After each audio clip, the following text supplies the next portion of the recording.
The show is starting. Guess what it says down below right now? The streaming date today says it is, and the chat is saying it as well, thanks to DBL in the chat. Merry almost Christmas. We are getting very, very close to that day, but of course, as they say in this game, almost Christmas means it wasn't Christmas.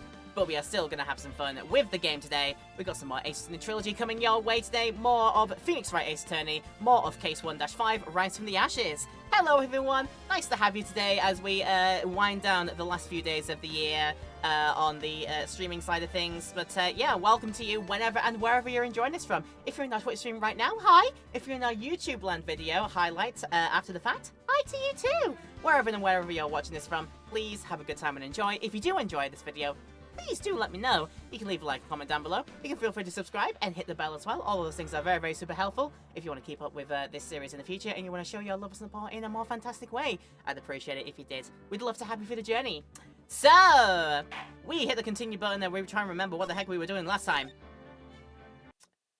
Is this... This should be a decent recap for us. We might have done some bits of this before we got in, so yeah, we'll go from here, and if I need to recap, then we will do. I did load the right file, didn't I? Yeah, that sounds right. Okay, we're cool.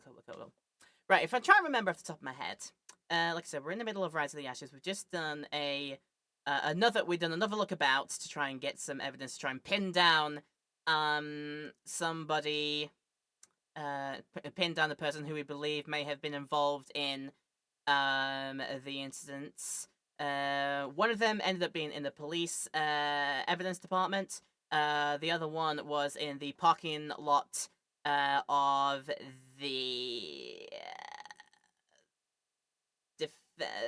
prosecutor's tower, wherever it is, the prosecutor's office.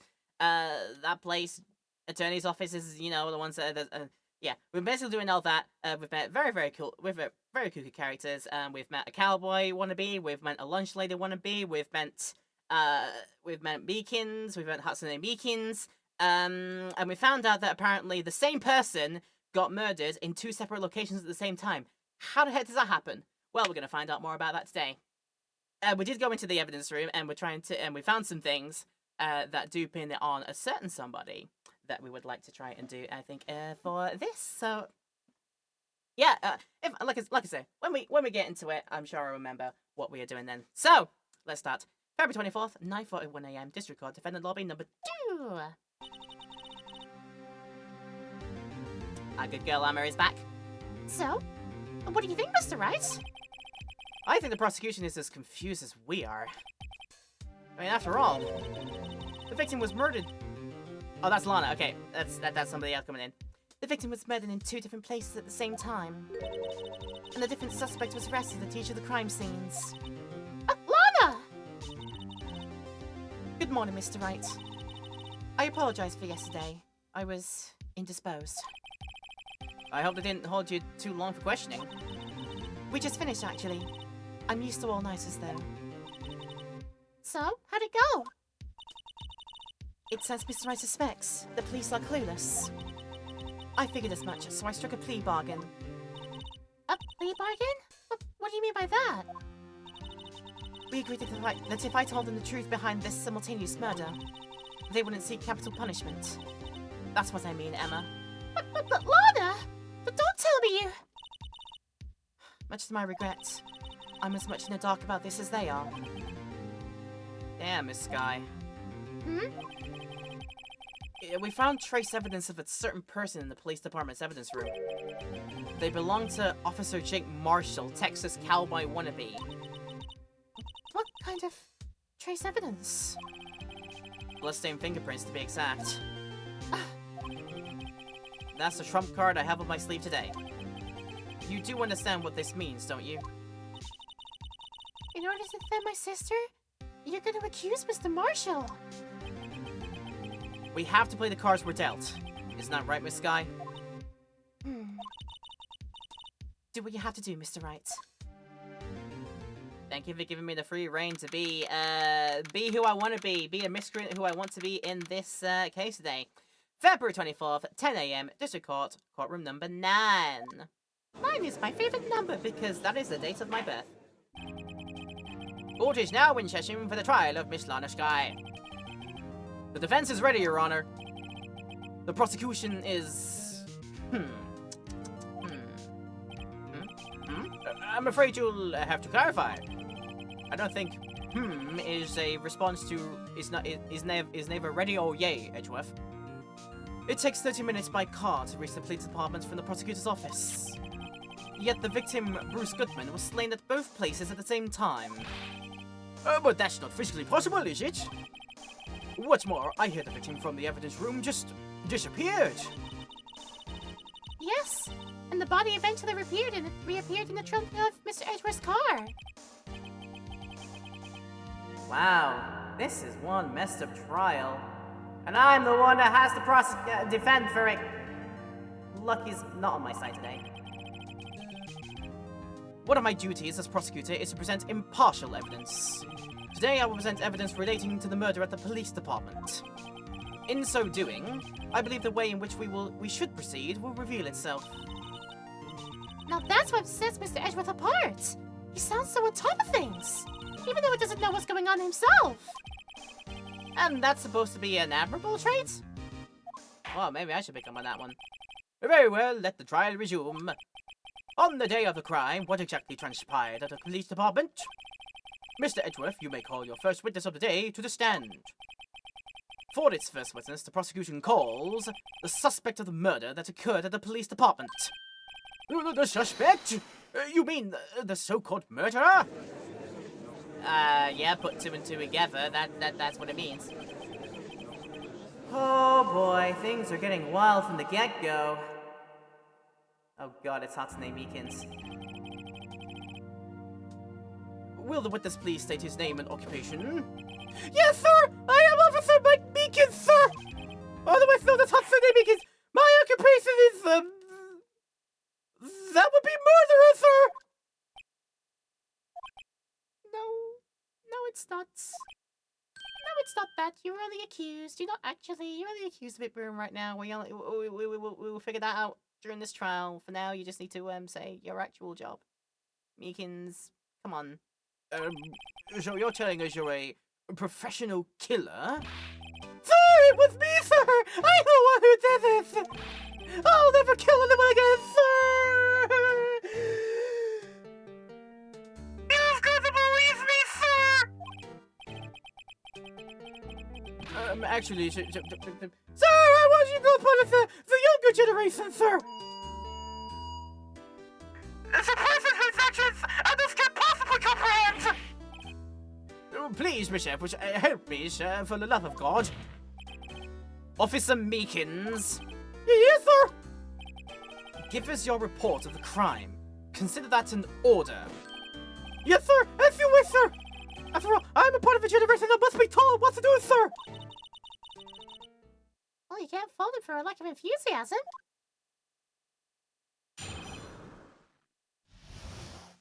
I like to think that if this guy was talking, I imagine he does a kind of like a little bit of the lisp on him, and he talks like that, and he talks like,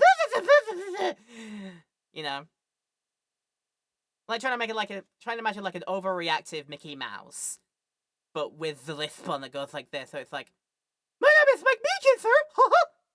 He's just like kind of like that. That's what I imagine. All right, here he's going to testify now. This is about if Meekins isn't a scapegoat higher than my faith in this fictional police force is shaken. Well, they've got to have a kooky police officer. I mean, it's part of the natural order of things, really.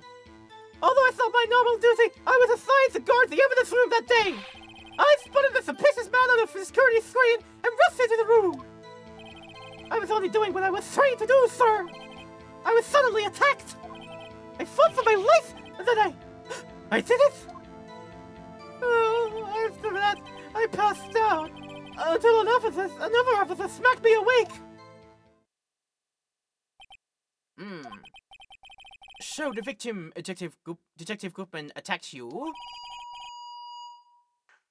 unto others before they do unto you! That's the Meekins family model, sir! I see. Then you fainted, and a colleague helped you regain consciousness. He knocked me upside the head, sir! Very well. The defense may begin its cross-examination, and good luck, Mr. Phoenix. What I need here is a freaking miracle in the form of more info to work with. Crime report, sir. Cross-examination. I mean, I should probably get a look at, like, what is in our current ways right now that we could probably already, my god, we actually got a bunch of stuff to look at. We got a bunch of things. Oh my goodness, got a bunch of things.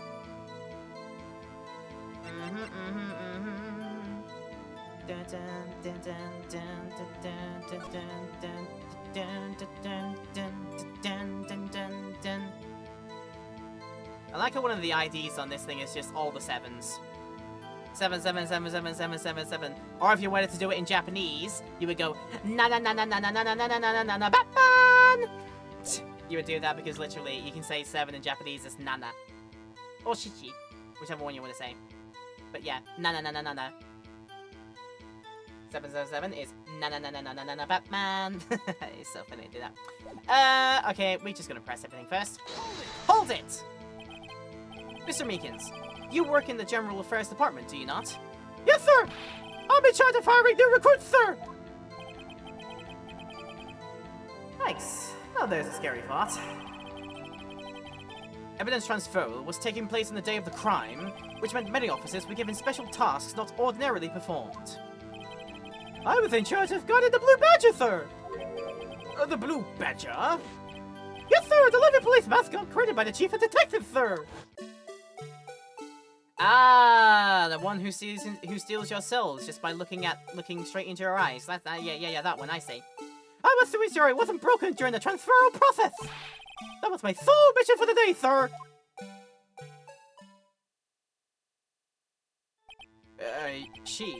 Sounds like a very, important mission. After the award ceremony finished that day, there were so many people running around that I relocated the Blue Badger to the evidence room! Oh, so that's why you went to the evidence room. Tell us, what did you see when you got there? And that explains the evidence that we've seen, we just haven't seen this happening. Because I noticed that we did see in the evidence room some paint buckets. So we could probably tie what happened to Blue Badger and where those handprints on Blue Badger came from. That would be a Meekin sort of carelessly handling the Blue Badger to move it into the evidence room. Probably not aware that the paint hadn't exactly fully dried. So that makes sense. We can tie that together. If that means anything. So a suspicious man on the security screen. You rush into the room. Oh my. Hold it! In order to enter the evidence room, you need an ID card, am I correct? Precisely, sir! I have one right around my neck! So then, your ID number should be listed on here, right? Hello, NHL fan. Good day to you again. Nice to see you. How was your Crimbley Eve so far? Whatever you're doing, I hope it's good. Oh, there it is! I found it! This is the one right there! Could you please read us the number? Yes, sir! It's 48949899596! That's my number, sir! I see. But the number 4989596 is now shown as being used twice? Please explain, witness. There's no real mystery, sir. The first time was when I relocated the Blue Badger to the evidence room. And the second time is when I went to go get him after everything had settled down. I see. So it was during that second time when... Yes, sir! That was when I spotted the man on the security screen! Alright. Data added to the ID card of record. The two numbers are the same. They both belong to Meekins. He went and used the system twice. Interesting. So is that now fully updated? Let's see. I actually didn't notice that two of the numbers were exactly the same, honestly, so, yeah, that makes sense. It's just who uses this whole all sevens number? I'd be like, love to know who did that at a time when they absolutely blazed it as well, 420. Right, let's keep going. Hold it! So, you were attacked? Can you please tell us exactly what happened to you? It was a knife, sir! A knife! A knife! No! Detective Goodman pulled a knife on you? What happened then? Well, with me charging in on him like that, he looked as surprised as I was. You weren't exactly the kind of person who someone would want to run into. That's when I reacted, sir! I swung my arms like an octopus, struggling to detain him. That's how I got this gash on my hand. Well, maybe if you just kept your cool, your hands wouldn't be... When I saw the blood circling down my arm, I panicked. I grabbed the man by his collar. You fought for your life and then you did it. How could you, sir? Hold it! What exactly do you mean when you say you did it? I know I don't look the type, but I'm really into kung fu films, sir. The man that leaves guard down for just an instant, so I snatched his knife from him. You took his knife? I spun him around and performed a disarming maneuver. I made sure to close my eyes like a man. See. You must have been desperate and probably watched Mulan recently. The next thing I knew, his wet coat was drenched in a sea of my blood, and then the next thing I knew... Yes? He punched me right in the face, sir! So he only got a punch to the... He only got another punch to the face afterwards. Alright then. And then another officer smacked you awake to snap you out of it? Who was that? Hold it! About what time did you regain consciousness? No offense, sir, but how am I supposed to know that? I was unconscious! Oh, right. According to the report from the officer that woke up the witness, it was about 5:30. You hit me right in the head, too! I woke up crying tears of pain!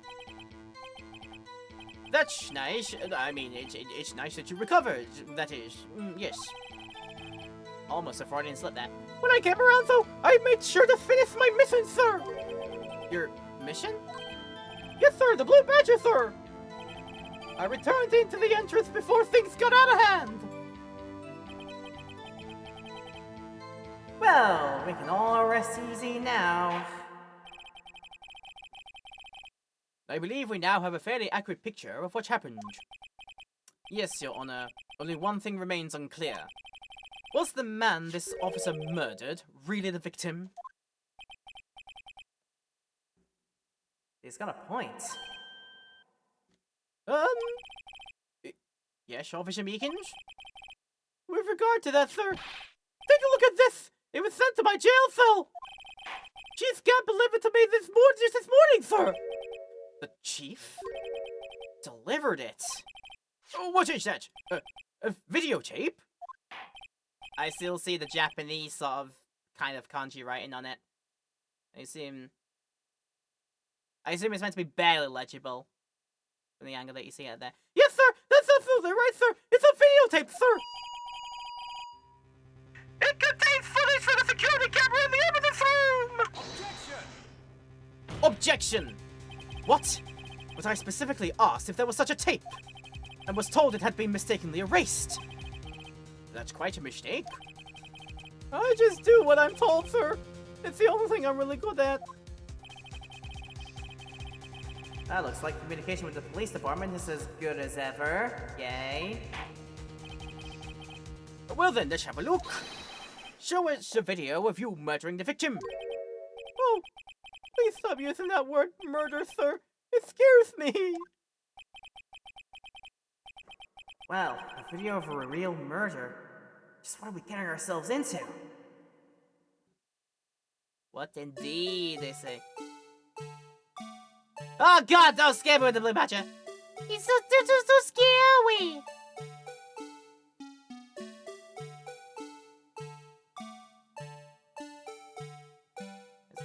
My god, he's fully 3D! So that's somebody who is alleged to have looked like Goodman. Accessing his locker. Glove drops out.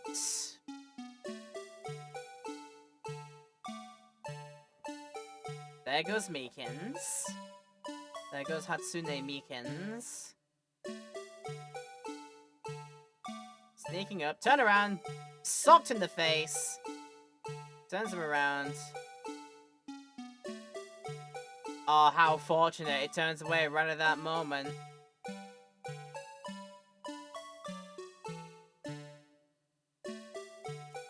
And then you got Lane socked right there. All the while, creepy Blue Badger music. Oh my goodness.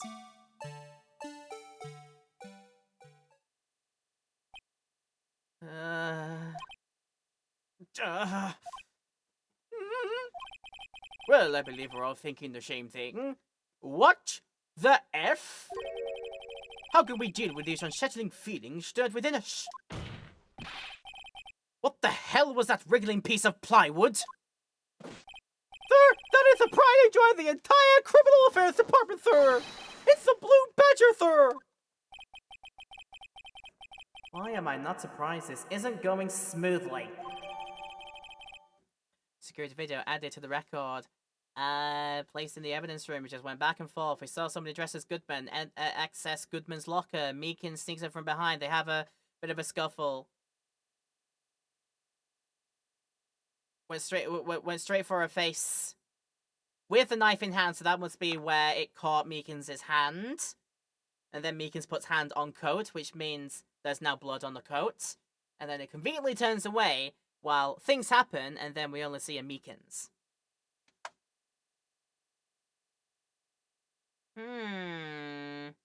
If nothing else, I'd say that partial evidence for self-defense in the line of duty. I mean, in the line of duty, for sure. You can say that.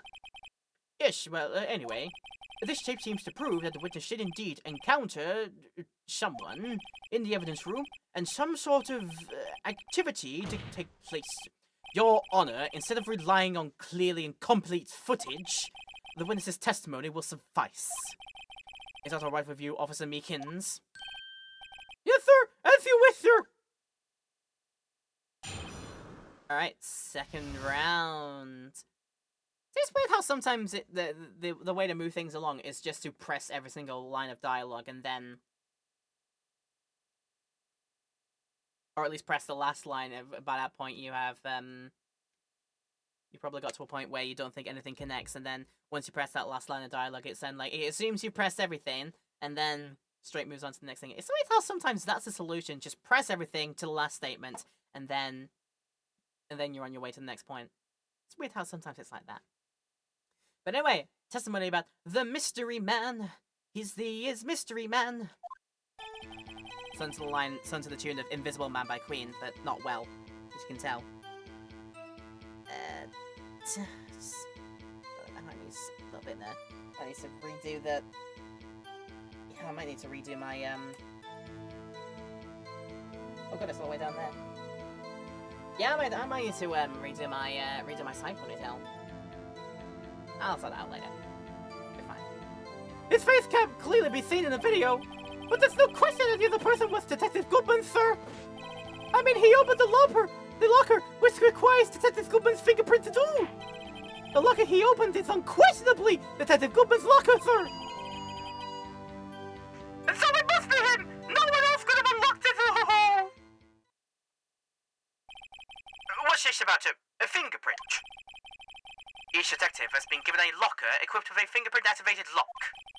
These locks ensure that each locker can only be opened by the detective it belongs to. Intriguing.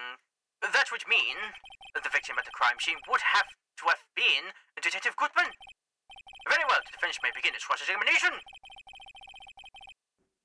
I don't know where this cross-examination will lead, but everything begins with contradictions. That's where I have to start.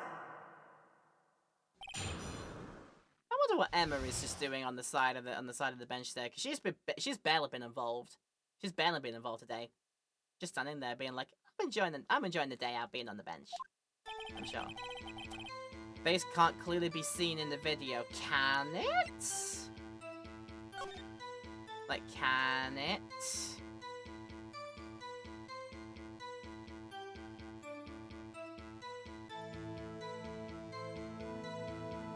Guess I just go to a bit there. Oh, how convenient! Oh, how convenient!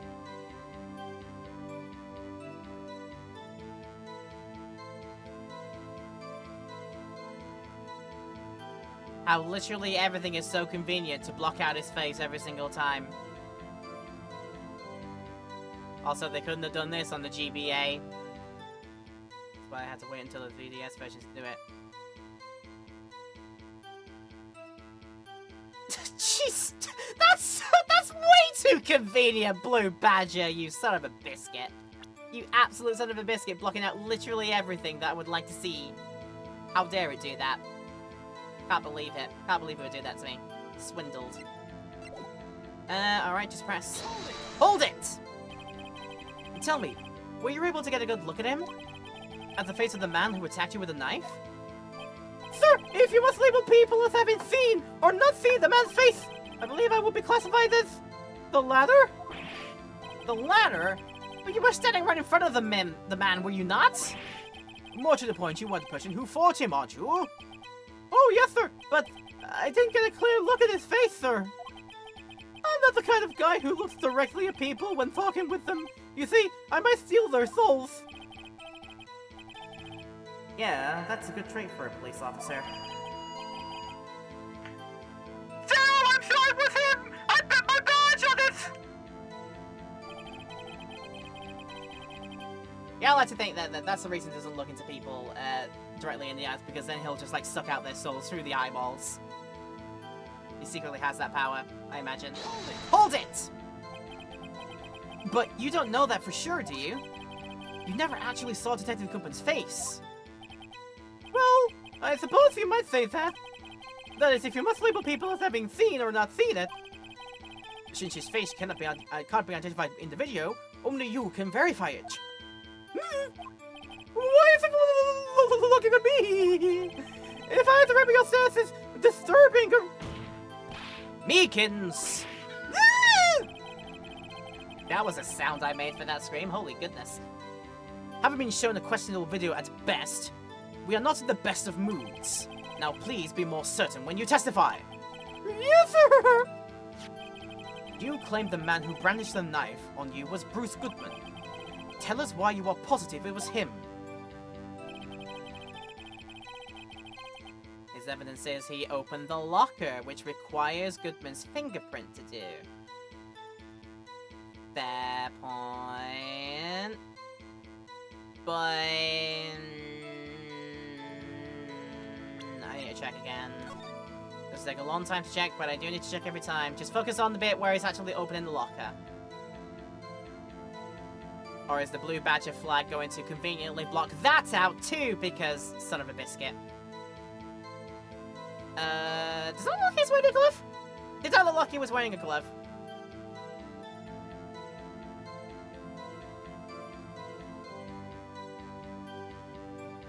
Very conveniently, it doesn't even show him using the thing to do, so yeah, we can't tell. I just gotta press then. Hold it! About these lockers, is there no way to open them? No, sir! I myself tried all kinds of methods in the past! Wow, that's something you admit to be doing as in your current line of work. That is a brave thing to do, Mr. Hudson and Meekins. They only respond to registered fingerprints, sir! I wonder what kind of methods he's tried. If the man opened the locker's lock, which only responds to its registered fingerprints, then he must be the person the locker was assigned to. Yes, exactly my point, sir! And this too! It was unquestionably his one specifically, or the one assigned, labeled, named Goodman. Then I guess that's it then. Hold it! How do you know that information? I've heard rumors, sir, from people in the know, sir. People in the know. The workers in the department cafeteria, sir. They can be informed. They also listened to my romantic trouble, sir. Not relevant. For the record, the opened locker did indeed belong to Detective Goodman. I verified this information through a more reliable source. Showed the victim opened the locker with his own fingerprint. It must be him. No one else could have unlocked it.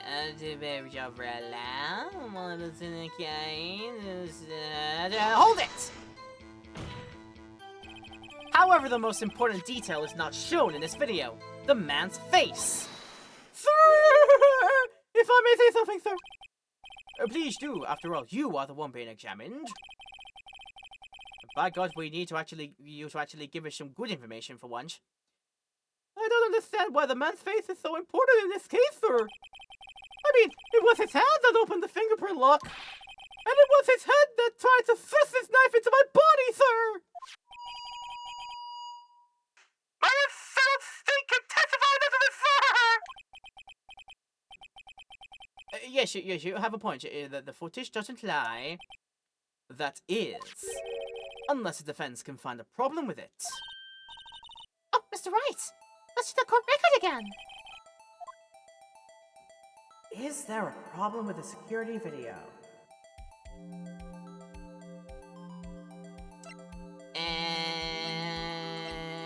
Like, may I have a look?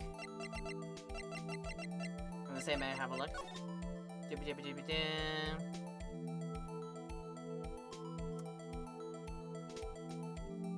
He came in once at 450, that's when I assume he originally moved the Blue Badger into there, and then there's another one at 514 when he's back to return it and take it back out.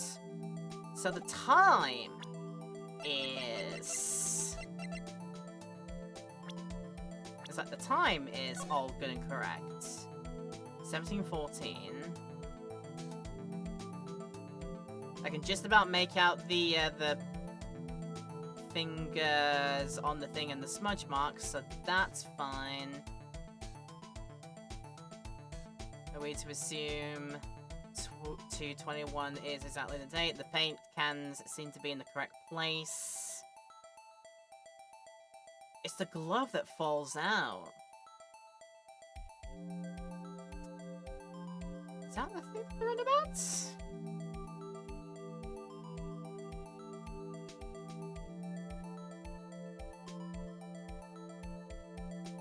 Slash. Hand on. Goes into attack.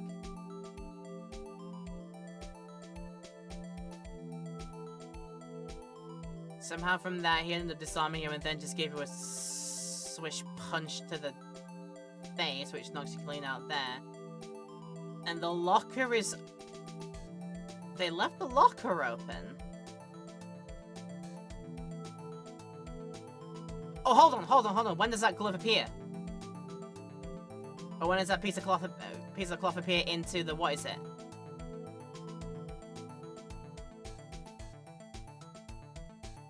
Because it's definitely not there at the start. And it's not there.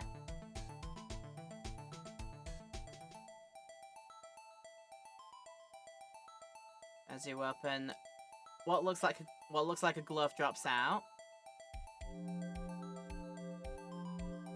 Makins has a look around.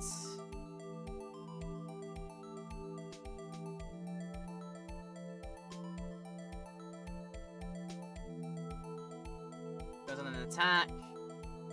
Aim goes into brandishing apparently, disarms, and during that time gets punched out. When does the piece of cloth that we found appear in the thing here? Yeah, so they left that open. I think it... Yeah, I think it was still open when we went to the evidence room. But it's at this point that the piece of cloth there appears in the... What is it? And do we have that...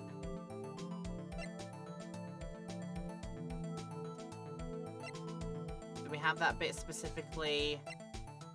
No, the print had been wiped there.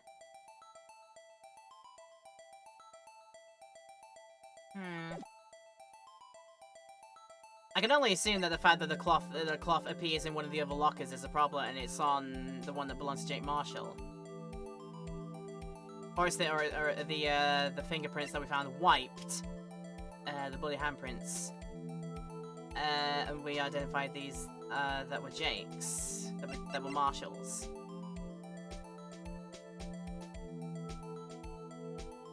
This was from SL9 as well. Anything else that rings a bell, but everything else should be.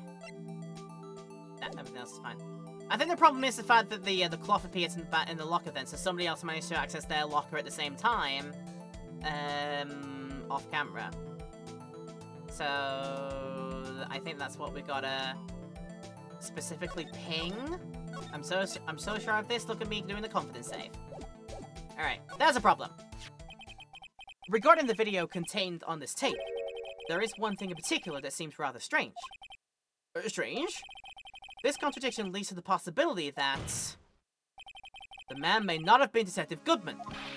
What? This video contains such a contradiction? Objection! Interesting. Your Honor, I have a proposal. Yes, Mr. Edgeworth? I propose we have the defense point out to us this alleged contradiction in the video. He would want me to point it out. Yeah, I mean, you can't just say it, dude. You gotta actually tell us, unfortunately. Edgeworth does have you there. Very well, proposal accepted. Let us further inspect this piece of evidence. I will now play the security tape. Mr. Wright, please show us this contradiction you speak of. I have to point out a problem in the video? This is the first time I've had to do that. Oh, you can do it, Mr. Wright. It's set up so you can fast forward, rewind, or pause the video. Just take a good look and be sure to point out the right thing. Please don't play too many times. I can't stand watching this video. How did this guy ever become a police officer? You don't pay him enough. So all the good ones that go into, you know, I don't know, San Francisco rather than Japanifornia. Which I guess would be in Japan, San Francisco would be in Japanifornia. What do I know? Sacramento, Osaka. There you go. They went to a better police department in Sacramento, Osaka, which actually paid them, you know, good. You know. And now then, Mr. Wright, please enlighten us. Where is the contradiction that indicates the man may not be Detective Goodman? Hey, fast forward. Oh, hold it down and just... We can speed through. We can speed through. Whee! Somehow managed to go into Goodman's locker. Beacon's coming up.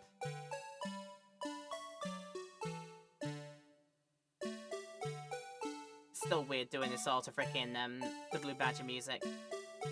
Then the thing I want to point out, how in this period of time does this cloth, glove, whatever it ended up being, end up in a locker that is not Goodman's? I think this specifically must be it then. So I'm gonna go for it. Take that! The thing that's strange about this video has got to be this! Yes, that is strange. Something certainly seems unnatural about that. What could it mean? Objection! Sorry to interrupt, Mr. Wright. But you seem to have forgotten the point of this exercise. The point? What you are looking for is one thing and one thing only. Something that indicates the man may not be Detective Goodman. Oh, yeah. Ooh, I almost walked right into the veggie trap. Oh, place him under arrest, sir! Rats. I need to slow down and tackle these things one piece at a time. Now what do I do? See, the thing is, we've already done all the cross-examination, so what else could be strange? Very well, let's try this again. Just remember one thing, Mr. Wright. Every time you point your finger, someone gets hurt. Says the one pointing his finger at us. I'll now play the security tape. Mr. Wright, please show us the contradiction you speak of. I mean, it's not the first time we've had to do that, because we just did it the first time.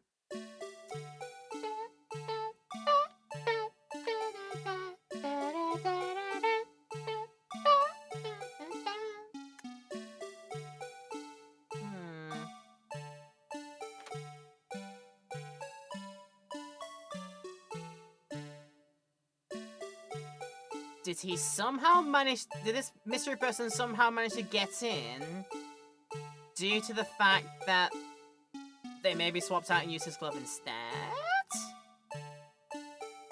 Because that's the only other thing that I can see that is a bit strange about this. I'm gonna try it. Thing has got to be seen. Something seems unnatural. What could it mean? It's... Sorry to interrupt. Yeah, it's not. Darn it. Blah, blah, blah, blah, blah, blah, blah, blah, blah. So, one more time or go back to cross-examination. Shall I go back there for now and then hopefully give me a chance to do it all again? Is there really nothing to it? I guess I'm going back to it for now. It seems I've been taking the wrong approach.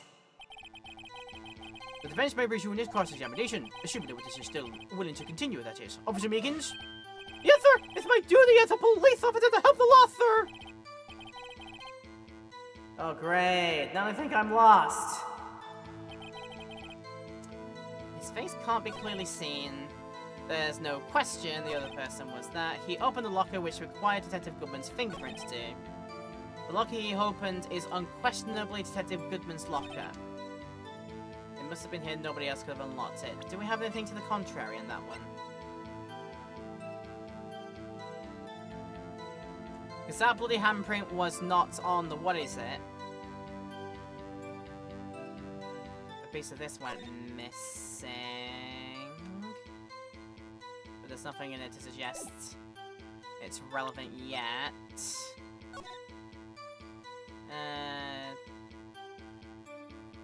Yeah, great picture of it. Great picture of it. I love it. But we just have it there.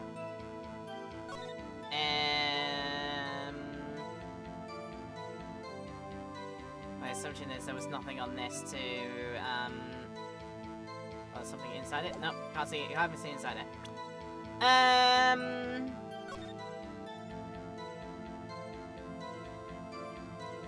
All the places where we managed to find bloodstains. So that's fair.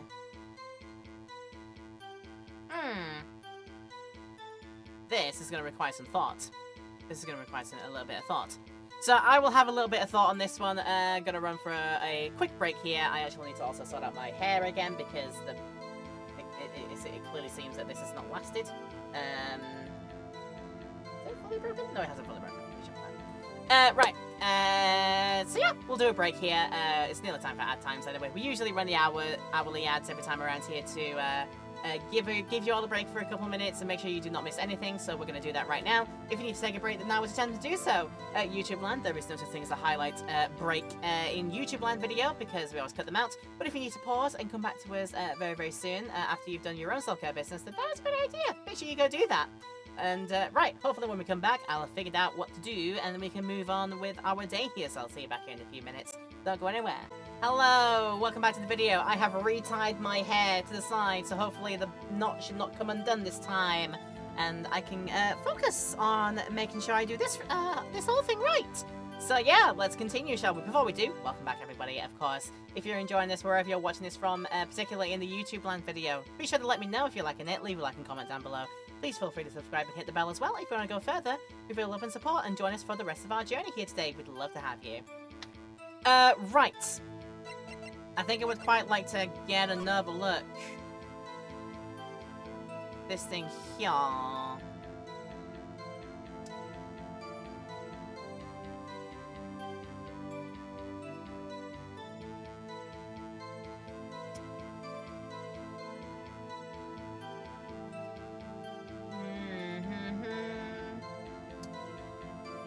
Just there.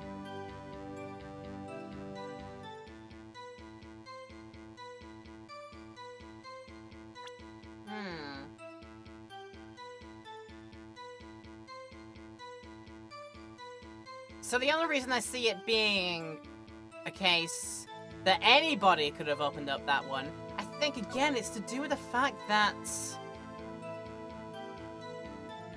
it's so easy to open the locker, and then at the same time, the glove falls out of it. So somehow the glove was able to have the fingerprint lock deactivate. So that could be a case of everybody, who's anybody, being able to access it, because then it falls out there. So he opened the locker, which required the fingerprint to do. Yeah. So, how do I start it again? If I go back to press this...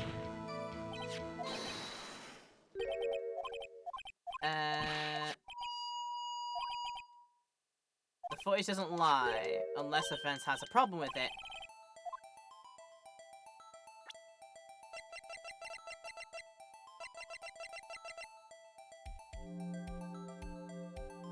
Extremely thin enough and could have a fingerprint in it, yeah, so...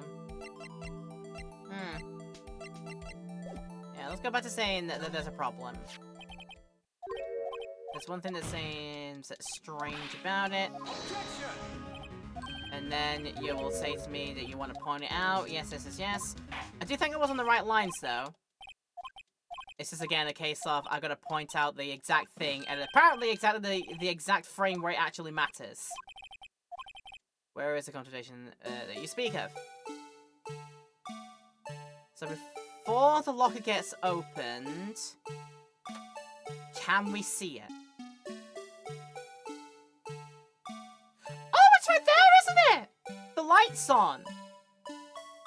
The light's on, which is say that the that it's unlocked and ready to go, and then the evidence of that is that the glove then falls out, and it was the glove that somehow managed to deactivate the lock, which meant that anybody who's anybody could open it because the light is on showing. None of the other lights are on in any of the other lockers. Okay then, that'll be it. This here would be it. I was on the right lines, but it's the fact that it's there, yeah. That's what you notice, yeah. I was blind. The thing that's strange about this video has got to be this. Officer Meekins. Sir! Do you mean me, sir? You're the only one here whose name is Hatsune Meekins, yes. As I understand it, the locker apparatus works like this. When you grab the handle, a sensor reads your fingerprint. If it's a match, the light turns on and the lock is released. According to my very limited experience, that's the way I understand it, sir. If so, then something is seriously wrong with this picture. Every other light is off on the lockers, and there's one that is on. You see it there. And someone can just waltz up like Catman is doing and just open it. It is really quite a sus thing to do. Hey, don't you think so, everyone? When the victim reaches for the handle to open the locker, let's rewind to a little bit earlier.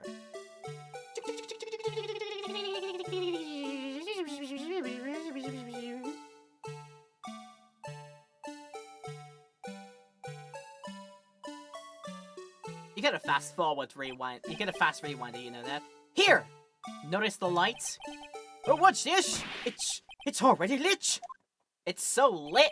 Would you leave it? It's still lit. Precisely my point, Your Honor. The locker was already open before the victim grabbed the handle! Yep, I imagine that's how Meekins screams. Yes. Order! Order! What's the meaning of this? It's very simple, Your Honor. The locker wasn't locked on the day of the crime. Objection! But the locker locks are controlled by an electronic system. When a door is shut, a sensor is triggered. And the locker is automatically locked. Ooh, I know. It must have broken down. Of course, I'm not an expert in this. That's not likely, Your Honor. The sensor would detect and report any malfunction. Oh, well, it just goes to show that novices should keep their mouths shut. So then, Mr. Wright, do you have an explanation? To me, Your Honor? Yes, why wasn't the locker locked? Me, Your Honor? Yes, well, you see, this isn't exactly my field. What do you think, Miss Scientific Investigator? Come on, help me out here. You know, earn your keep. Huh? Oh, maybe something like jam the system sensor. Something jammed the sensor. Say, there's something else that seems out of place in this video. Oh, yeah, I thought so too. There's got to be another clue somewhere in this footage. Very well, let's inspect the video once more. The locker wasn't locked. Mr. Wright, please point out the cause for this. This is now where I say, point out the glove that falls out as soon as the thing opens. Doy. So I still had the right piece of evidence, it was just at the wrong time. Got it! Take that! Please watch closely. This is the continuation of the part I showed you earlier. And thank God you turned off the sound of the Blue Badger music. How much longer can everybody listen to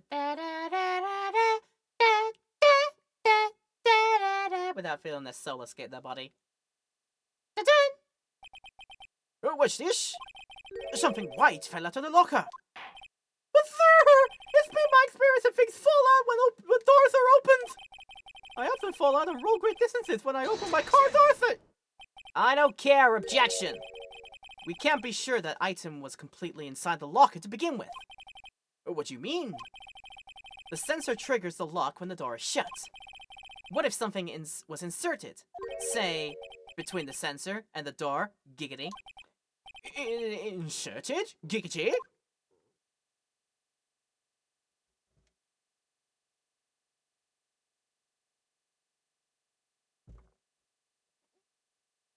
So you mean like something, the same something that then falls out as soon as the thing opens because that was what was in between the sensors? This white thing wasn't inside the locker, it was stuck between the door and the sensor! Woo! I understand now, sir! It's just like my tie! 2 out of 3 times it gets stuck in the door when I get out of my patrol vehicle, sir! Instead of the door closing, my tie chokes me! I don't care, but the object would have to be extremely thin to fit in the door. Not only that, it would also have to block electrical currents. Rubber, glove, thin. I've got 3 things. It would need to be an insulator. I've got 3 points covered by 1 piece of evidence. There you go. Yes, an insulator, but at a crime scene? There just might have been something that fits the description. But sir, by insulator, you don't mean... I think I finally got this figured out. Very well. Will the defense please present the relevant evidence? What was this insulator that was stuck in the locker door?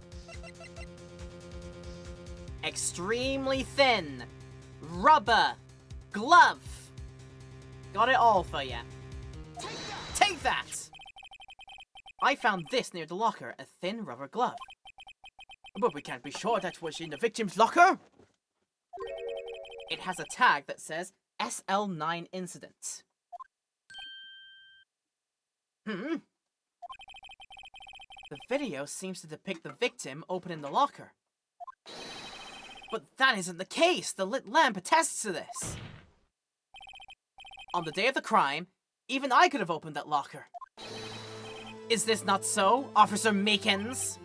It would appear so, sir! Order! So, are we to believe then that the victim, whom this would have stamped in the evidence room, was not Detective Goodman? Objection! Do not be misled, Your Honor. What do you mean, Mr. Edgeworth? The defense has merely demonstrated that possibility and nothing more. The victim in the video was indeed Bruce Goodman. The prosecution will offer 1 more testimony to prove this. What? Officer Meekins, please testify about this. Sir! Me, sir? I'm not sure what you're referring to, sir.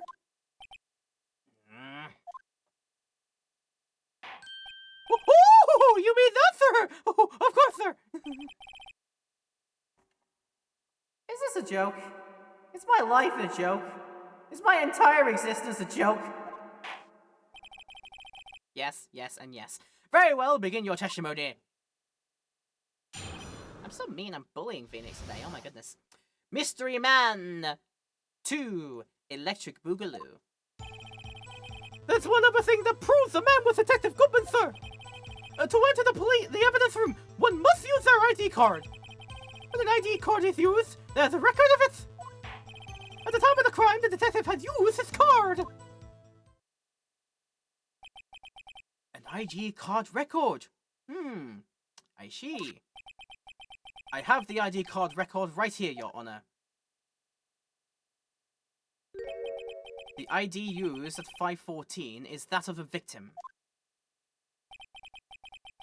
Just before the crime, yes, without a doubt, this is the victim's ID. However, one thing does strike me as unusual. Several hundred cases should have been due for transferal.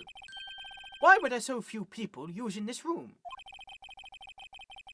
This particular evidence room is only used for storing certain special cases. Special cases? Extremely violent cases involving police staff. Oh, just hearing that makes my hair stand on end. Well, me too. Although, it doesn't make that much of a difference. It's always standing on end. That's its, default state. There were only a few cases up for transferal there, and most were cleared up by noon. Right, I see. Now, let us move on to the cross-examination. Mystery Man 2.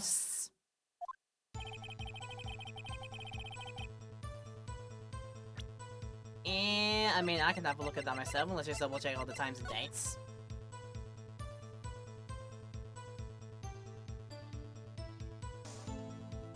Why of all the people is Edgeworth on this list? I don't remember where Edgeworth comes along. And then the one that's 7777777777777 at 420, we still don't know who that is. No, the time and the orders do add up, unfortunately. So, I guess we gotta just talk then. Alright, let's go. Hold it! So unlike your earlier testimony, you believe this to be rock solid, do you? Yes, sir! Solid as stone, sir! If my hand wasn't wrapped in bandages! I didn't even get the V for victory sign, sir! Couldn't he just use his right hand for that? Let's hear him out fully. As we've seen, one never knows what he might say until the very last second. He's a special case, this one. It's a very special case, yes. To enter the evidence room, one must use the ID card. Yes, true. Hold it! Is that card hanging from your neck one of those ID cards? Yes, sir! This card right next to my cuff, sir! I keep it here so I won't ever forget it! But what if someone were to steal it from you, keeping it out in the open like that? Maybe I shouldn't wear it around my neck. Remember when I said 2 out of 3 times my tie gets stuck when I get out of my car? Well, the remaining time it's my ID card that gets stuck. Instead of the door closing, my ID card chokes me. Okay, maybe I should just leave this one alone. Going nowhere. At any rate, each police officer has only one ID card. Both the police department and the prosecutor's office can attest to this. Please proceed with your testimony. Please proceed with the testimony. When an ID card is used, there is a record of it. Yeah, I got a printed evidence of it, yes. Hold it! Let it be noted that this is the record the witness referred to. Let me see. Yes, that would be it. Detective Goodman. Huh? What's the matter? According to this, Mr. Edgeworth, your name is on here. So it is, Your Honor. Are you proud of that now? Not the prosecutor again? Hey, maybe he's behind all this. Being the prosecutor, he can hide the evidence. Mommy, is that man in blue a murderer? Shh! Don't stare at him. You've got the wrong color, kid. It would seem the inquiry committee will want to speak with you again today. I have nothing to be ashamed of regarding my actions, nor their consequences. For now, let us continue with the cross-examination. Poor Mr. Edgeworth. It must be so difficult for him. Oh, woe to be a very handsome hunk of a man. Woe to be that kind of a man. At that time, the crime detective had used his card. Okay then. Hold it! Earlier, I believe you testified that when you asked the man to show his ID card, he pulled a knife on you. Yes, sir! He didn't show me any ID card, sir! Don't you think that's odd? I mean, if he had his ID card, all he had to do was show it to you. There wouldn't be any reason to draw a knife. Maybe he's just Hispanic. Everything stems from contradictions. Let's point them out. Mr. Wright, what do you think? I'm confused. And I know that's not my default state and all, but today's doubly so. What? The problem with this ID card testimony is far too obvious. It's not like Edgeworth to miss something like this. You're thinking too hard about it. Come on, let's show him what we've got.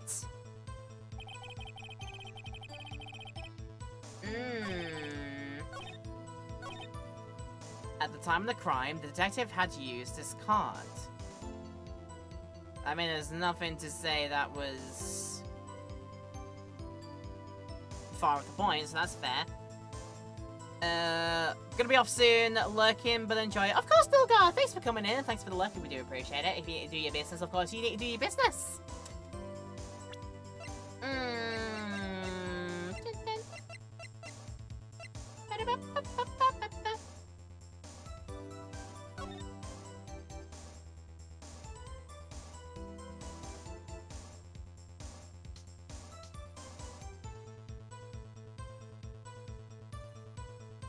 Can bring it all the way in. 5842189 is definitely the same as the one that Bruce Goodman used there. Yeah.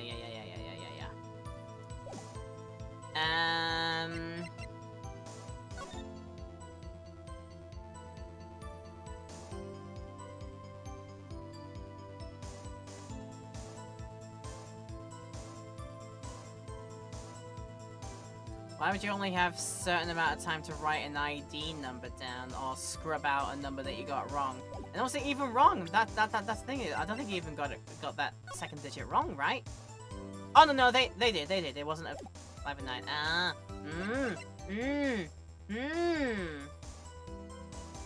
I don't think I'm paying that to anything quite yet, but that'll be interesting to note for the future.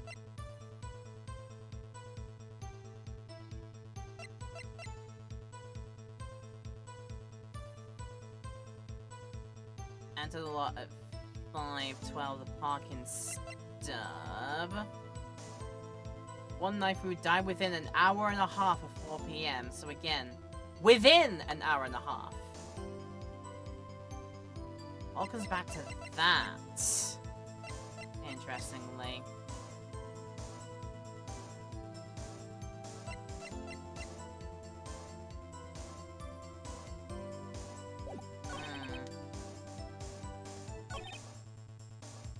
One misuse the ID card to enter the evidence room. There's a record of it. The detective had used his card at the time of this crime. Found at the prosecutor's office crime scene.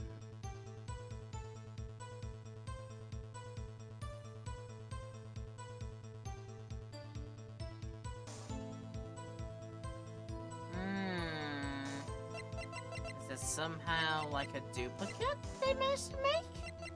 Or would that be too hard and too much out of the box to think?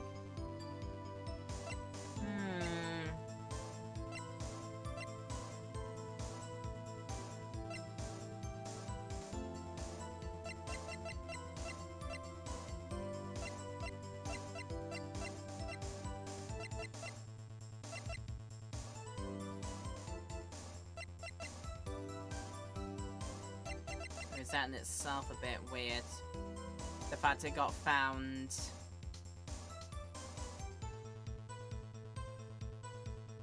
The fact that we found it not at... There, his ID card was found completely somewhere else. That's interesting.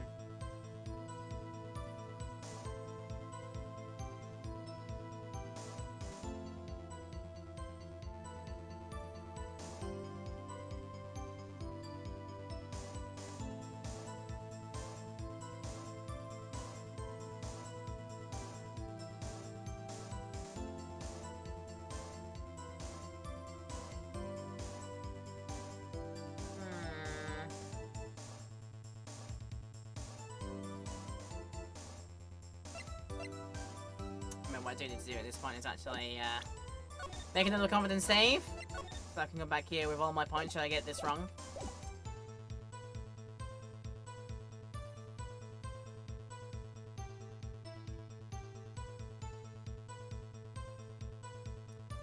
This isn't them, because the fact that we found it at prosecutor's office crime scene. If it was at the same time, then that must simply be it. Then he can't have used it because it was found elsewhere. Surely it's as simple as that, I would say. Objection! It is as simple as that. There you go. We found it. We found the ID card in a completely different place, so it was as easy as that. Okay, right. I was overthinking it. There we go. There we go. We got it. We got it done. I need to have a water drink. I will have my other drink in the big break time that we do a little bit later. But yeah, we got it right. Just as simple as that. No problems. No dramas. No problems. Just put that back there, and then put that back there. Okay, ready to go. Objection! Hey, wait 1 minute, Officer Meekins. I'm not good at waiting, sir! Well, you're gonna. I have the victim's ID card right here. I found it at the crime scene. Oh, that makes sense. No. Let me finish. When I say crime scene, I'm not referring to the evidence room at the police department. I mean the other crime scene. The underground parking lot at the prosecutor's office. Your Honor, I have one more piece of evidence to present.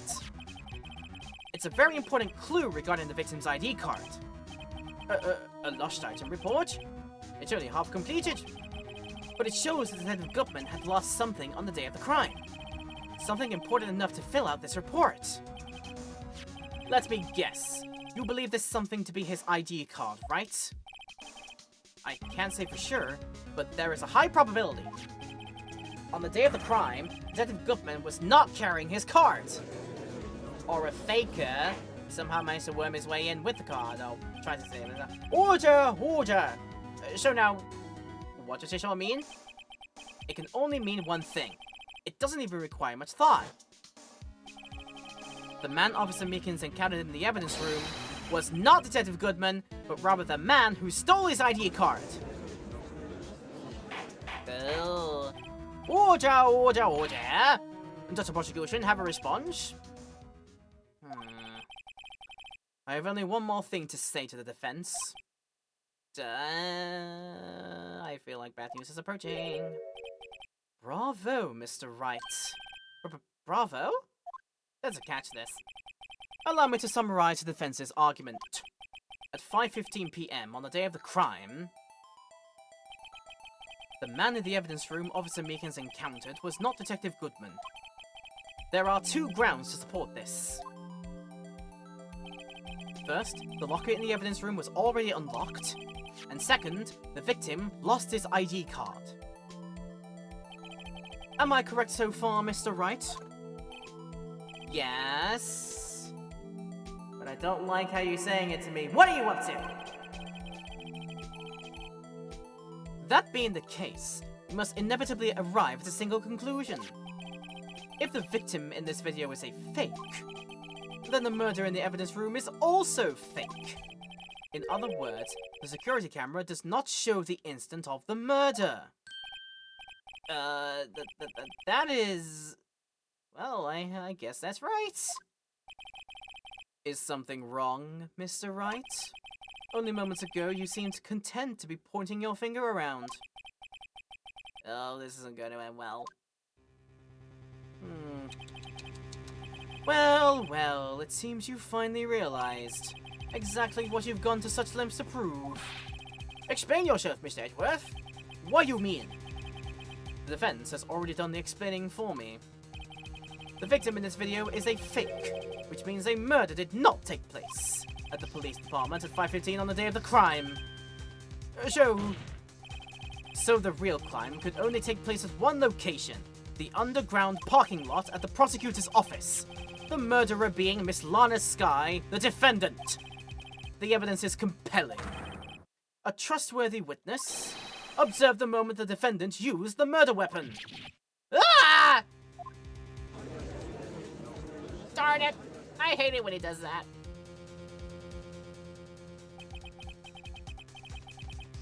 I knew that testimony was way too shabby. It was all a trap from the beginning. And I always fall into them. Why am I so stupid?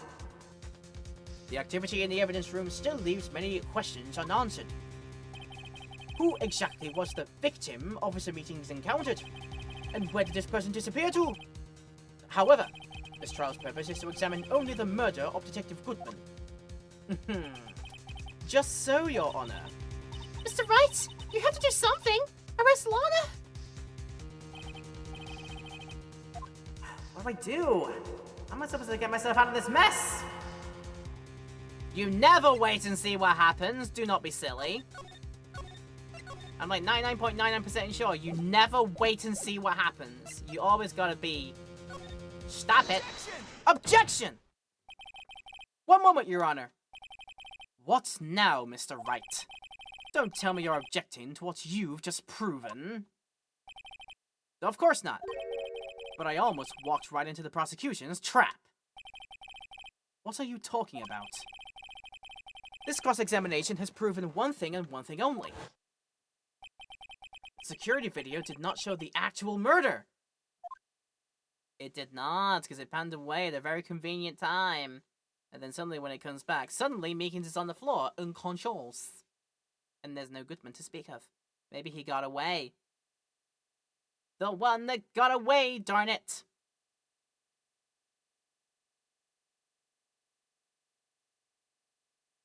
And then the cloth appearing on there, which implicates Marshall, because I think that we said, I don't know if did we confirm that that's Jake Marshall's locker?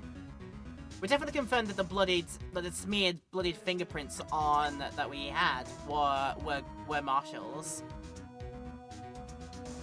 So we'll see. However, it cannot be said that it is unrelated to the murder in the parking lot.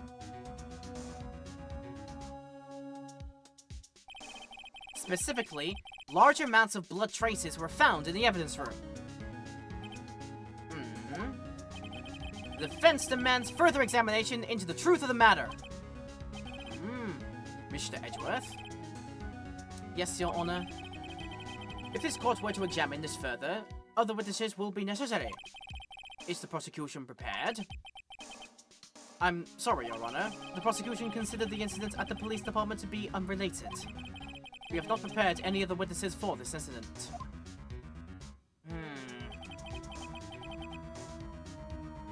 This just might be my chance. Time to call a certain Texas Ranger to the stand. Mr. Wright?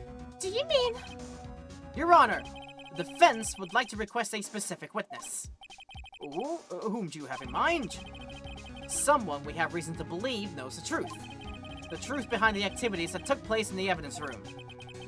The prosecution requests to hear this person's name before deciding whether or not to comply. Oh, I'ma give you the name, alright. Very well then, Mr. Wright. This person whom you would have testify, what is his or her name? Oh, it's high noon, Mr. Jake Marshall. Wabam! Take that! Officer Jake Marshall. Why him? I can't let Edgeworth know everything just yet. He's in charge of the evidence room. I feel we should hear what he has to say. The prosecution agrees to the defense's request. Since he was responsible for guarding the room, we should hear his testimony. Fortunately, he works in the police department. We shouldn't need longer than 20 minutes to prepare. Very well. The court will take a 30-minute recess while the witness is subpoenaed. Will the prosecution please prepare the witness during this time? We will, Your Honor. Court is now in recess. He's not going home just yet, so we can't figure out what he's going to do, but it'll happen. Only when he actually fully adjourns the court for the day can we then decide what his plan is. But anyway, February 24th, 11:32 a.m., District Court, Defendant Lobby number 2.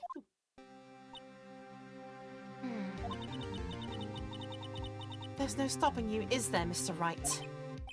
Huh? What do you mean? You called for Jake Marshall. It seems you figured everything out. Well, I haven't figured anything out. I don't understand that, though. Lana, you're the one who knows everything! Emma. You always know everything! Why don't you just tell us? Mr. Wright is trying his hardest to protect you! I don't recall ever asking for his protection.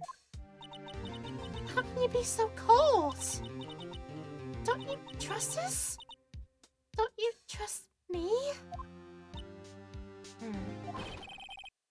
I hope I'm not interrupting anything, pals. That is me, I'm Gummy, I'm walking in.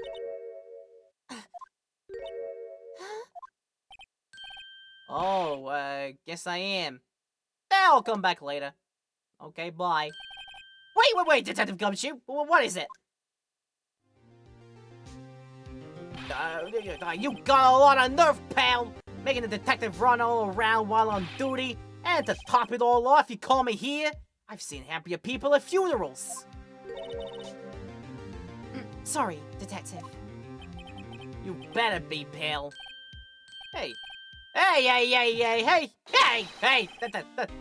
I didn't see you there, Chief Prosecutor Sky. That's okay. So, have you brought what I asked? Oh, you mean this, right? My apologies, Detective. Due to my present circumstances, I was forced to use Mr. Wright's name when making my request. My name?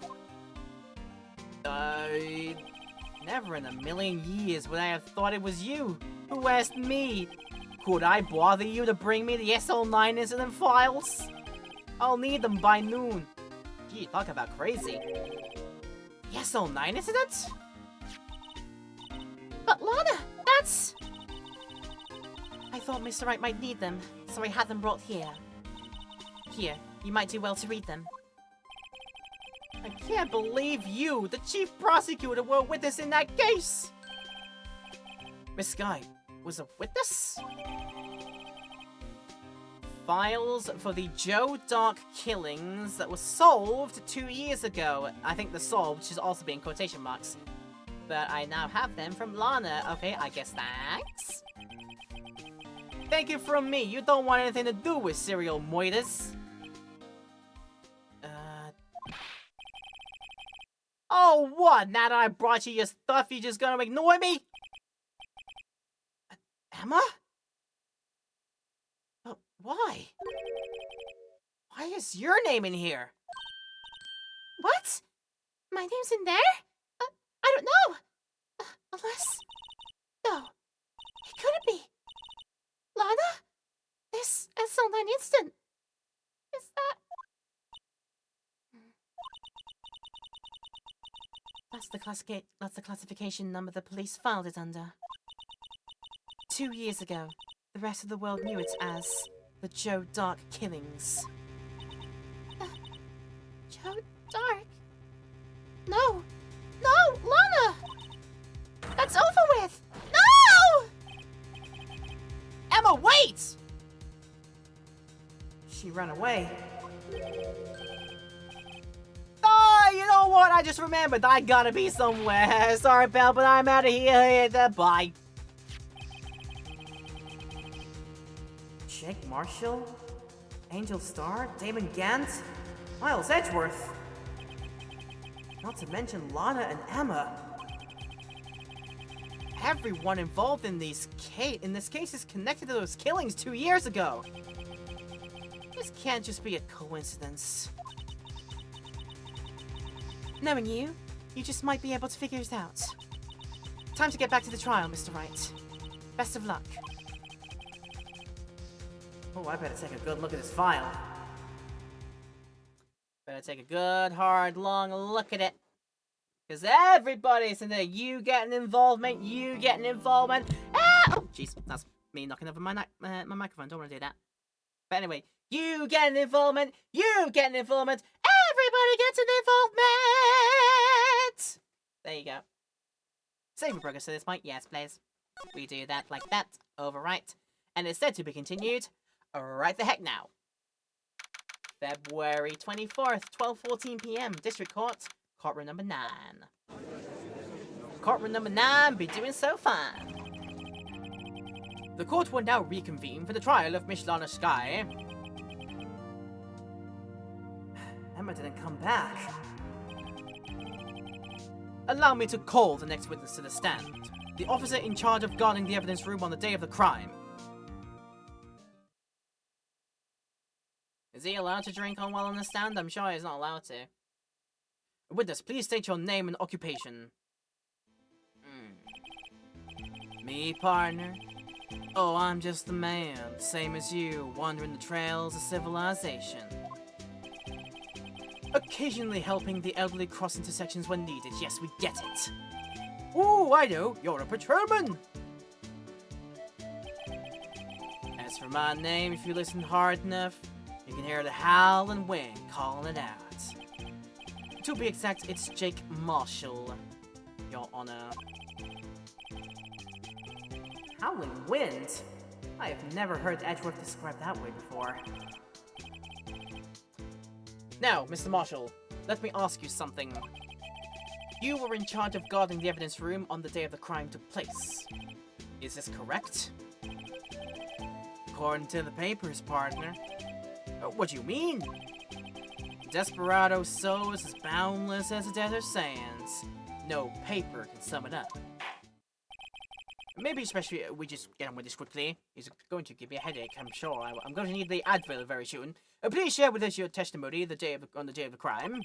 In plain old English. His plain old English is going to be far different from my plain old English. I'm going to guarantee that right about here. But let's have a look. My job was to keep a wary eye on that bone orchard. They said I was supposed to make rounds 3 times a day, but that ain't my style. Besides, the room's protected by 2 security systems anyway. If I remember right, I was at a street side saloon at the time it went down. I'm just an innocent traveling man, so if you're out of ammo, it's time I hit the trail. I can't say I particularly care for your attitude. I can't say I care for your beard, but you don't see me complaining. You do not make fun of the beard! It's like my trait. Because if I don't have it, then my face is completely baby face. I'm bald enough already as it is! Do not make fun of me. Yeah, Judge needs the beard to offset the fact that he's bald. He doesn't want to be a babyface bald, he'd rather be an old, bald, but learned and wise person with a long beard, almost Gandalfish. That's what he likes to pretend to be in his in his time where he likes to pretend he's got a Gandalf beard going. I had to think that there. Wait a minute! What do you mean by 2 security systems? I mean the security cameras and the ID card reader. I reckon even a cowpoke like you knows about those. Yeah, well, what about the fingerprint-activated locks on the evidence lockers? Fingerprint-activated locks? What kind of newfangled doohickeys are those? Oh, he's not being very helpful. Again. Can I please get something new happen here? A good witness? A good person to talk to? Or is my job forever gonna suck? He's not that good with machines or with following orders.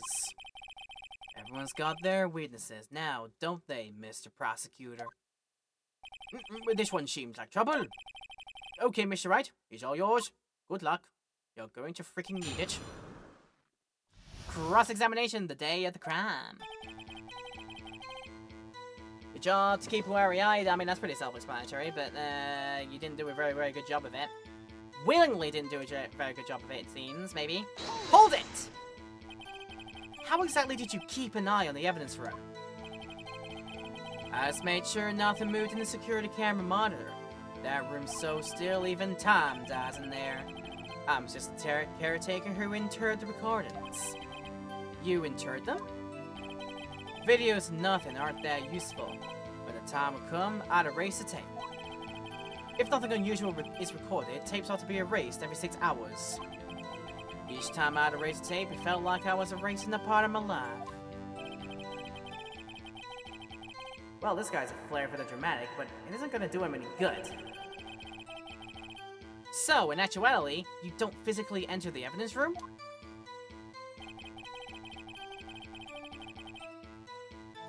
So he was supposed to, but just chose to not do so, because again, he chose to be bad at his job. Fair news. Alright then. Hold it! But you made your rounds on the day of the crime, right? Ain't you heard a word I said, partner? I'm a lone wolf, I'm a lone cowboy. I told you that ain't my style. Yeah, I'm afraid I don't understand. No desperado I know lets rules get in his way. No desperados I know join the police force, but yeah, hiring standards are trash these days. So, Officer Marshall, on the day of the crime, just between you and me, I didn't step foot in the evidence room that day. There was a rubber glove stuck into the victim's locker. Do you know anything about that? Sorry, partner, can't say I do. I haven't been in that crypt in weeks. How does this guy avoid being fired?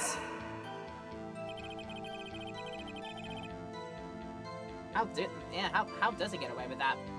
Like I said, the hiring standards must be absolutely terrible. They can't afford to let go of people because they're not picking up new people because the job standards are so low that the quality of the job is terrible. You know, the perks are non-existent. The hours are rough. The pay is trash. You know, just ask Gumshoe. You know, he's only got enough to pay for freaking pot noodles every day. That's all he can do. They can't afford to let people go because literally nobody else will pick up the job afterwards because just offer better job living description, job living requirements, job thing. Make better job offerings, goddammit. That's what I mean. That's what I mean they should do. That applies to real world places as well. Make sure your job is good and then people will actually want your jobs. But anyway, hold it! You used to be a detective. So you've used the evidence room in the past, correct? Of course. Back in the day, my locker was a gold mine of evidence. And yet, you didn't know about the fingerprint locking mechanism? Sorry, partner, I ain't good with machines. I couldn't even tell you how a bike works. That's quite, incredible, what do they call them? Technophobes?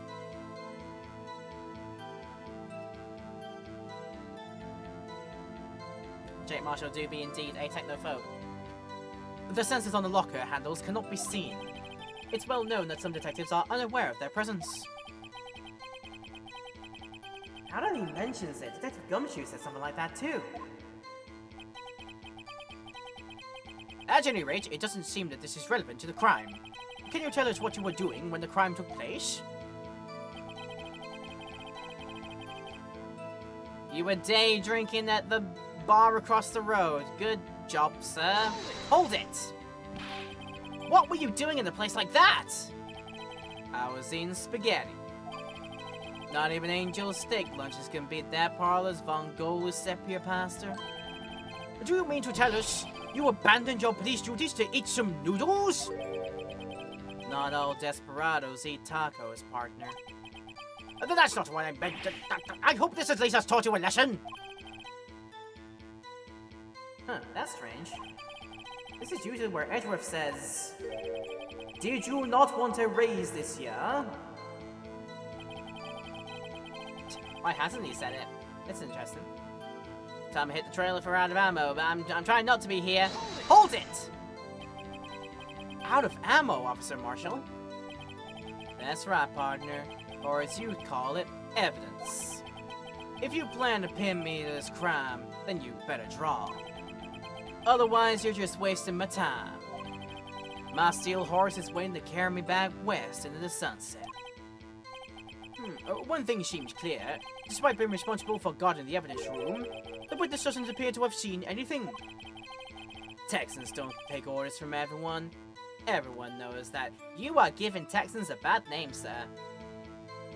Because I know not all Texans are like that. Apparently your superiors don't.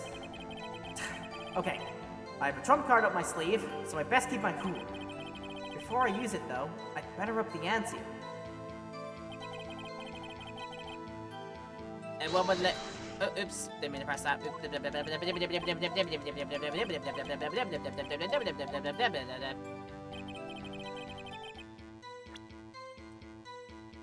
Right, the trump card that we've got up our sleeve is the fact that we managed to fact check this bloody print as yours. Your style. Room's protected by 2 security systems. I was at a street side saloon at the time it went down.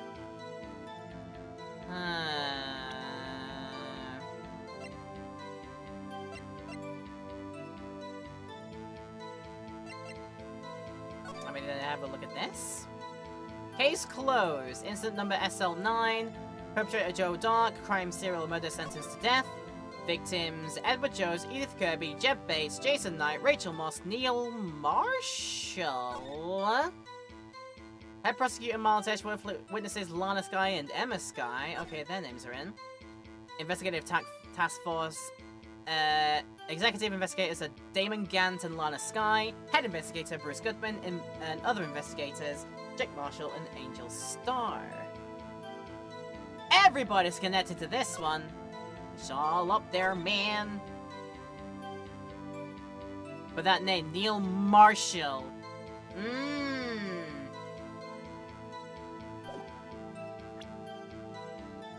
Well, I think I've got a reason for you wanting to, be around for this one. Yeah. Supposed to make rounds 3 a day. Was it this one where we detected something a bit odd?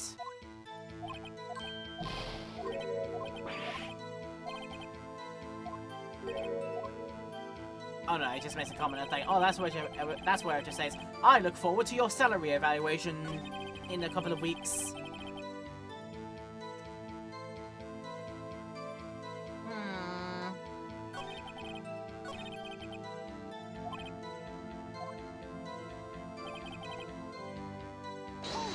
Yeah, you refer to the Trump... I think you refer to the bloodstain handprint that you tried to wipe away as the Trump card. But then at the same time, how do we up the ante?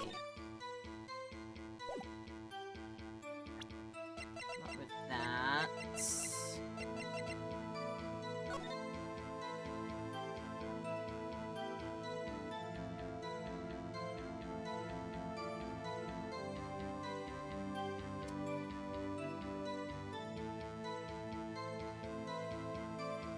Oh, oh! Just a wild guess here, but could, Jake here be the owner of the ID number or the 7s? Could he be that? And thus, could he also have been the person who hastily wrote this, to try and pass off that they were Bruce Goodman, but couldn't remember his ID number off the top of his head?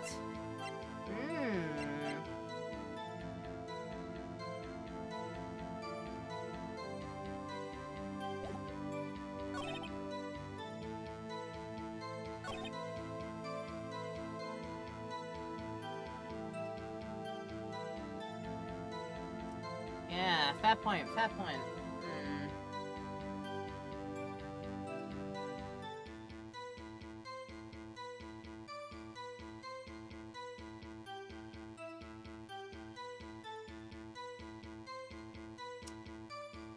Or maybe I'm thinking about it the wrong way. Maybe my trump card is...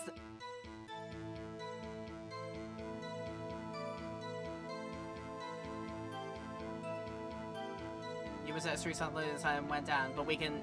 No, yeah, okay, yeah, it's as simple as this. We can easily, corroborate and make this, sound like a bunch of doohickey because, your prints were there. Do you want to explain this? Objection! Yeah, you want to explain this? Objection! Officer Marshall, doesn't it strike you as odd? That is, you being called in to testify like this? It is. After all, you weren't in the security room at the time of the crime. And yet you dragged me down here. Explain yourself, partner. It's quite simple. You left a very large trail behind at the scene. Or to be exact, a handprint. Listen real good, partner. Like I said, I'm the caretaker of that crypt. I pay my respects, that is, make my rounds about once a month. It's only natural my fingerprints would be in there. Objection! Objection! I only wish it were, officer. But you see, your fingerprints were covered in blood. What's the meaning of this? Your blood-stained fingerprints were at the crime scene? The blood was wiped away. However, Illuminati has clearly revealed this. Well, Officer Marshall? Seems to me there ain't a person in this room with a head on his shoulders. Huh? I take it you have an explanation then, Officer Marshall? About the blood-stained fingerprints? Very well, you may begin your testimony about your fingerprints found at the scene of the crime. Yes, you can do that. But we'll get around to that as soon as we are wrapped up with another breaky break. Because we're getting to that time. I think I'll run it here just before we start reading all the testimonies so we can have the testimony music playing while we have a break here. So yep, we're going to take another one of these hourly ad breaks that we do to have a couple of minutes away and to make sure that you do not miss anything. Because we'll run the ads during this time. Of course, there is going to be no break in the YouTube video. We always cut it out. If you'd like to pause, though, come back to us after you've done your own self-care business. That's a great idea. So do that if you're watching in YouTube. Do that if you're watching in Twitch Lounge right now with me. And yeah, have a good break. We'll be back in a few minutes.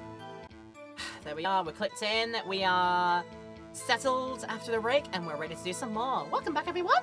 It is nice to have you for the continuation of today's Ace Attorney episode. If you're liking what you see, of course, let me know. Leave a like and comment down below if you're watching this in YouTube land, and you want to go further with your love and support in YouTube land, so please consider hitting the subscribe button and hitting the bell as well. All those things are very helpful and super appreciated.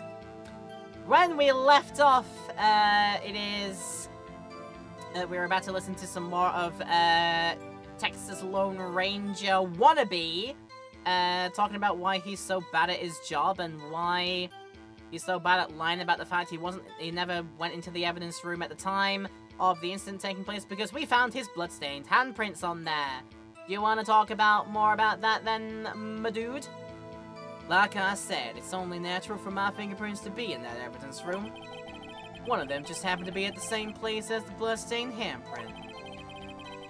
The murderer touched the locker where my fingerprint was by chance. The bloodstain and the fingerprints are completely unrelated. Or didn't you know the murderer was wearing gloves? See? I had nothing to do with it. Mohahaha, so you say. The witness's explanation appears valid, although there's room for doubt. Life wouldn't be fun without any doubt, partner. The defense may now cross-examine the witness. God help you. This guy is hiding something. I can feel it. Now's my chance to prove it. You are so hiding something, buddy, and by God, we're gonna rat it out. It's only natural, you say. Yeah, sure. Hold it!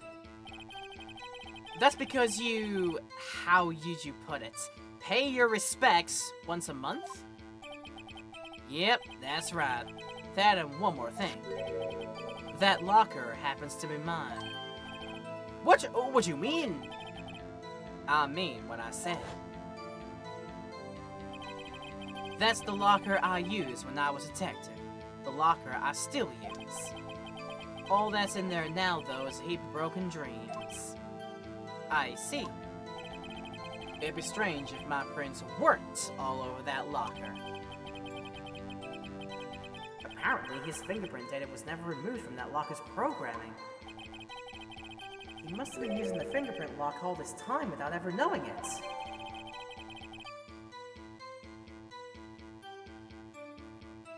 So now we have the confirmation that Marshall's fingerprints are on his own locker from back in the day that somehow, some way, was never removed. They never removed his data from it so he could keep using it for reasons. Insidious reasons? I don't know, we'll find out. But we do have next information on that particular locker being his, which I thought was always the case. To be fair, but yeah, it's nice to have we confirmed that. Alright, anyway. Just happened to be the same place as the bloodstained handprint. Co-winky dinky, you say? Okay. Hold it! So then, what about the bloody handprints? Wasn't mine. It's no mystery. Please explain! My locker is covered with my fingerprints. It just so happens...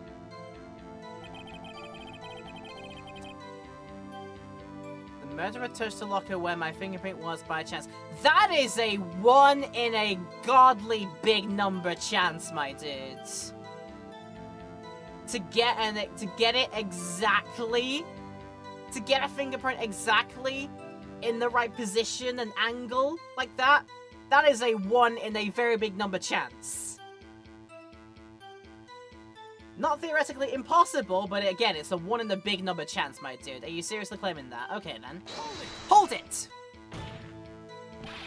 The chances of that happening are 1,000,000 to 1! On the contrary, one could argue just about the opposite. The chances of that not happening are 1,000,000 to 1.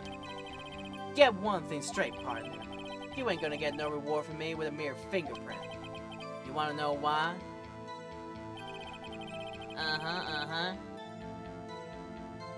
You say that I'm related. Why did you try wiping them off then, you dork? Hold it! I'm related? They're as different as night and day. Kinda like cereal and cereal. Super ethereal, guys. One's got to do with breakfast while the other is a type of murder.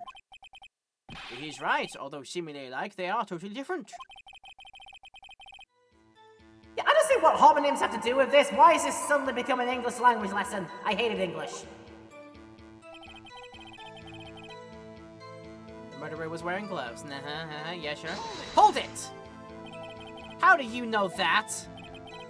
I may be a loner, but I still do my job. I keep up on the reports. There was a blood stain at the scene, thought to be left by the murderer.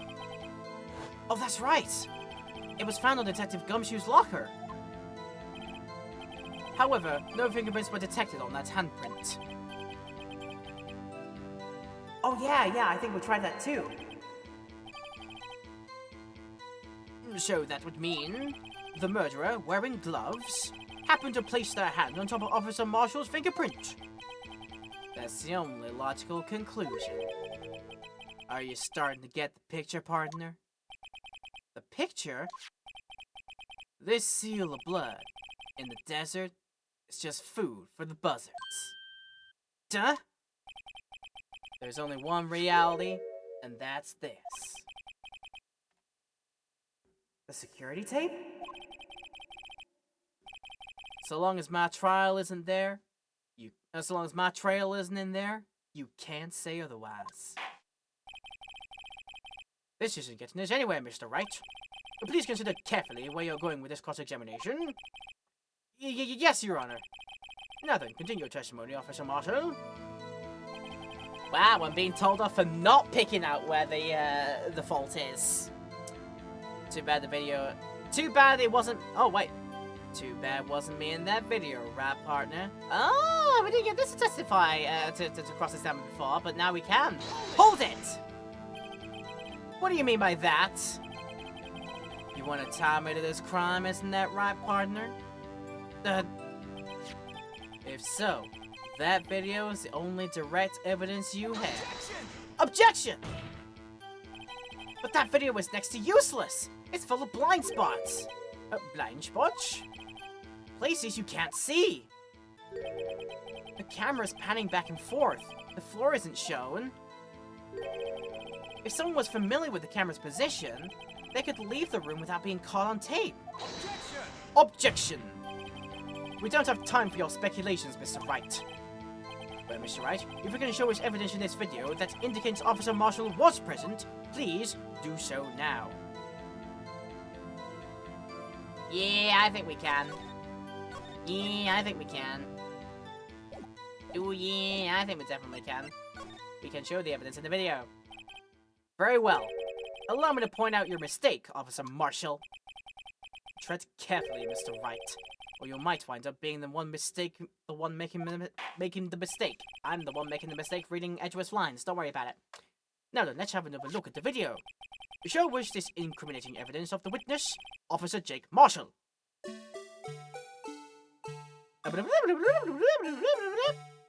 Like, it says fast forward, but it's not really fast forward, is it? But we gotta go all the way, basically, to the end, if things are to be believed correctly. And then slow it down to here. Nah! Nah! This was not there before in front of your locker. So somehow, in the quick time that all this is happening, in like, well, like the quick 5 seconds there, you got a quick getaway, manage to get to your locker, stuff things away, try and wipe the handprint off away, but not stuff the cloth you used to wipe the handprint stain away properly. Yeah, what this about, boy? You wanna tell me what this is all about here, partner? Take that!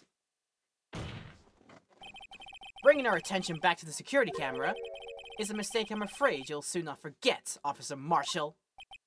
The days are short in Texas, and so are our tempers. Could you sum up what you have to say in 8 words or less? Very well. You can clearly be seen in this video. Exactly 8 words. Not bad, partner. The key lies in a certain locker shown in the video. The one that has now been confirmed to be your own one. That locker with the white cloth sticking out? That was the witnesses, I believe. Now then, let's rewind the video a bit.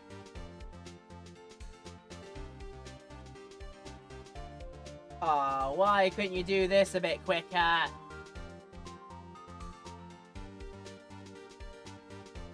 Yes, give it some time, give it some time. Probably gonna wait for the game and do this. Could sped that up a little bit. Yeah.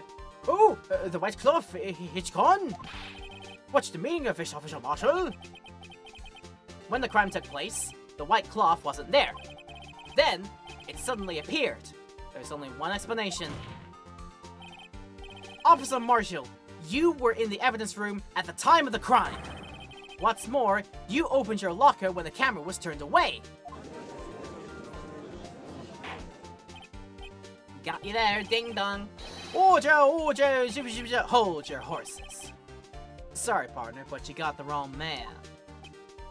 Huh? So what if my locker was opened? That don't mean I'm the one who opened it.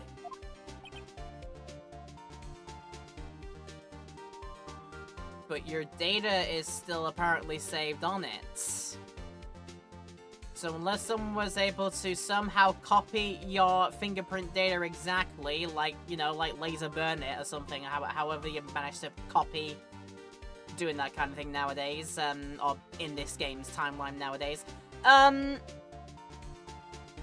yeah. I don't see how this is adding up unless you got a way to say it. The murderer needed to hide something, so he opened it in the locker and stuck it in. It's not my fault that he happened to choose mine. But your locker was never open. Your locker was always locked, my guy. Well, why is everyone staring at me like I'm a wanted man? 'Cause you do be the wanted man. Right now. This guy just isn't just plain dumb. He really doesn't know. I hate to rain on your parade, but you're the only person who can open that particular locker. Oh yeah? I call your bluff. You say I opened that locker. Now, prove it.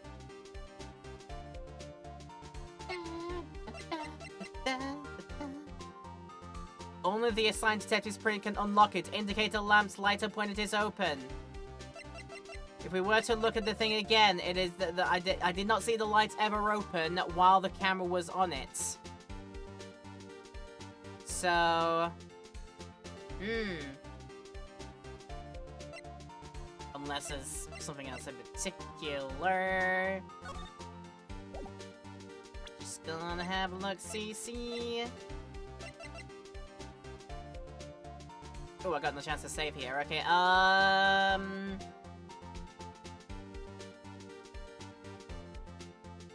mean, it's in your own goddamn words. You said that was your own locker, and so you're the only one who can get into it.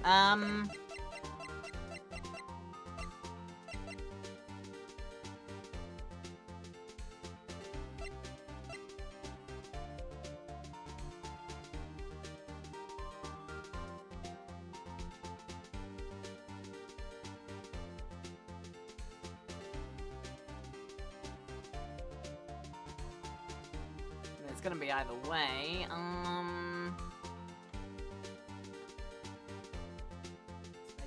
Somebody just get this right in my head.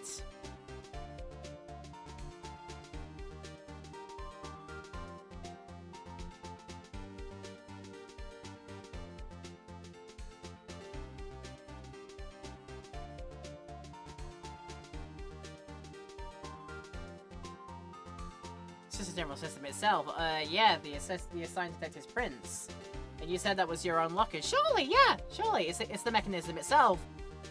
The thing he never claimed to understand. Interesting. Go on then, let's try it. Take that! Fingerprint sensor. We talked about this earlier today. The lockers can only be opened by the detectives they belong to. What kind of crazy talk is this? Well, Detective Gumshoe did mention something about this.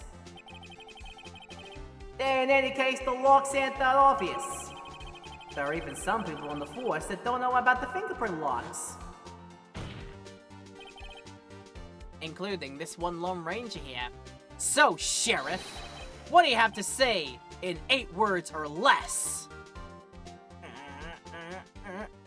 Ooh, jerky in hand. I only got one word for you, partner. No! Shot through the heart and you're to blame. Order, order, order. Witness, explain yourself. If this is a joke, it's the worst I've ever heard. I assure you this is no joke, Officer Marshall. Now then, please tell us what you were doing in the evidence room at the time of the crime.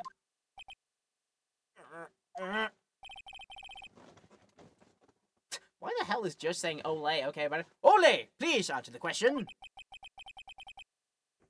What is he now, a bullfighter? One that's not Texas, that is, I don't know, random place in Spain that begins with T. I'm sure there's plenty of them. But yeah, that's not Texan, that's Spanish. Definitely have bulls out there, but yeah, we don't bullfight. We bull wrangle for sure, but not bull fight. You try and wrangle them and rodeo them, not do the red cloth thing, you know. You don't do that. Yeah, weird. Anyway. That's alright, Officer Marshall. I believe we can figure the rest out from here. We can? Have a look at these floor plans. There is no place for someone to hide in that evidence room.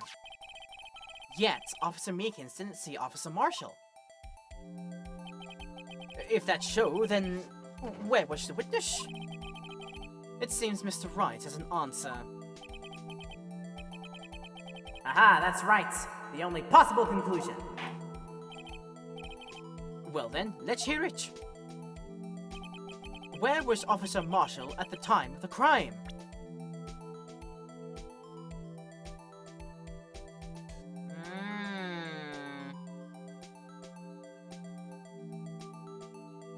Either the direct cornerback way, which the game isn't letting me go to, or hidden right there in the corner. It's like any possible corner here, or maybe here. Because if it was there, you'd be... So we have to think of it here.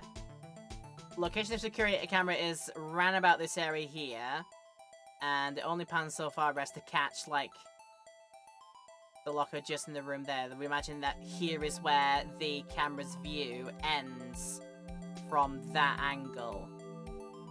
So if I go like that, leaves this entire, like, triangle area next to the door exposed, as in a place where it couldn't have seen anybody walk in. But then again, conversely, manages to get everybody's locker that way, but again, conversely, they could be hidden there. And that would put them nearer to where the victim is. Or, they are right next to... Yeah, right next to there. And there... So is Marshall the officer that woke Meekins up from his unconsciousness? Ooh, interesting!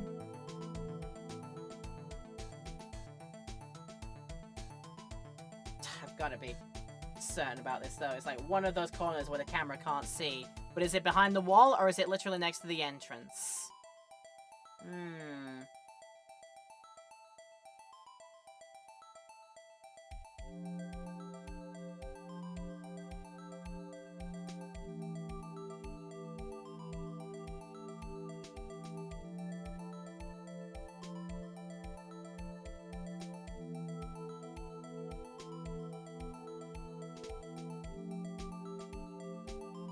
I think it's gonna be here.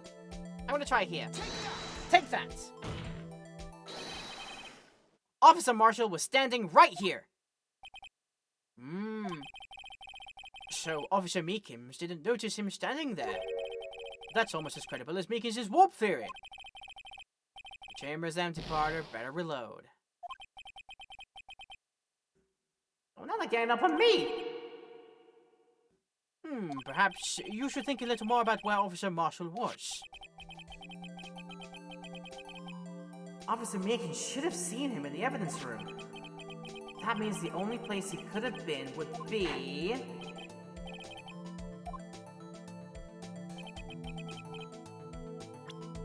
Must have been right next to... That's right there where the killer's position is.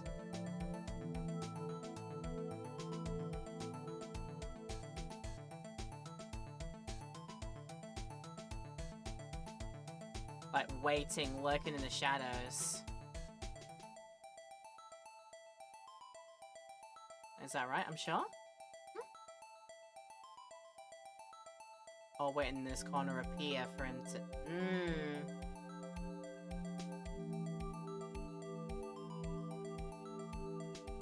Why is this of all the things trying to trip me up?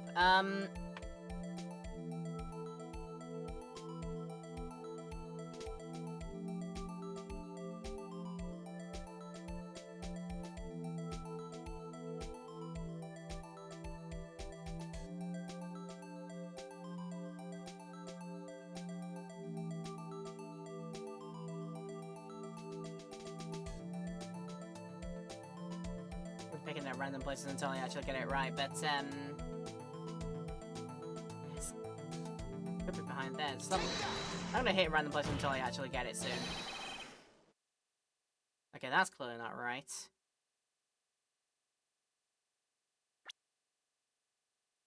Let me just double check. Nope. I don't think it was right. Where do I load this? 42. How long ago was that? That was quite a long time ago.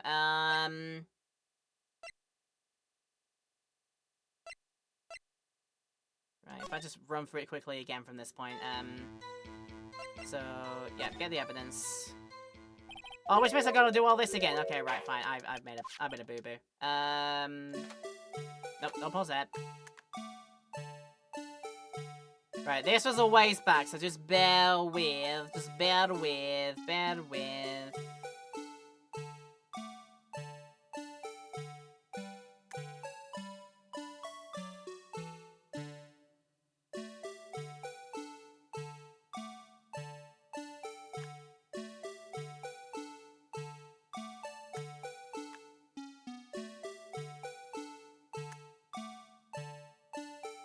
Might very well be in that corner there, yeah.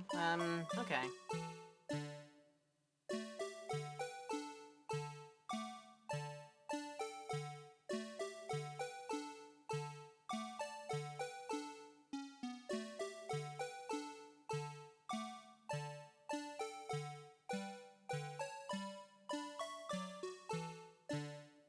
Right. So we know what's about here. You point out his locker. We go through. Yep.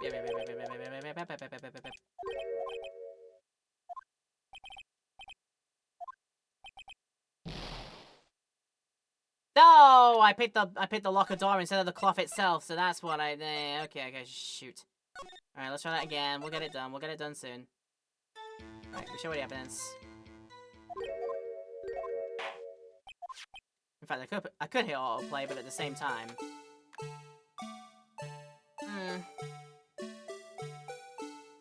This is me being a bit derpy here, I think. So, yeah, we'll get back to...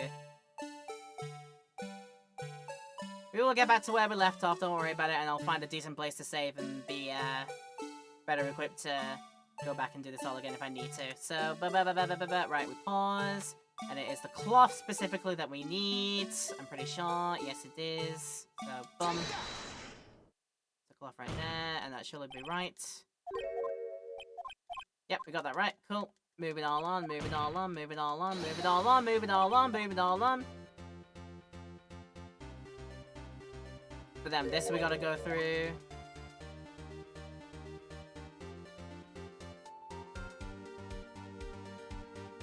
Now I'm really wishing for a thing that lets us speed this up a little bit.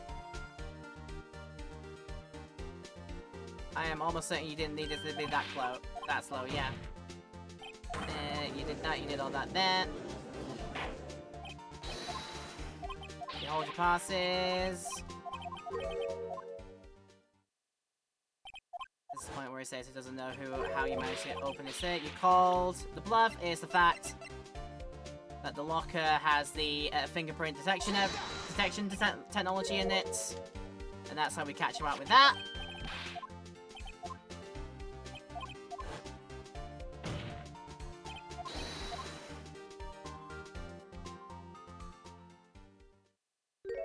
We got one word for you, just shot for the heart. So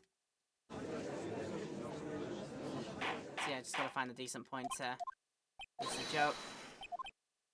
Ole, answer the question. Not a bullfighter. Right.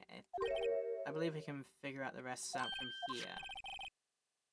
Let's do it. Let's do the save point from here. And that shouldn't be as much time to come back. There's no place for someone to hide. Yet Meekins didn't see Marshall.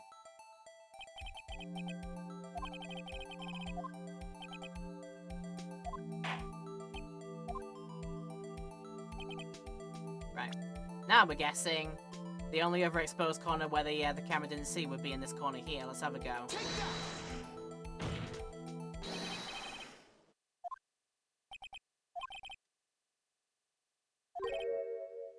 Nope. Or is it expecting me to point out, like, is he in the victim spot or the killer spot?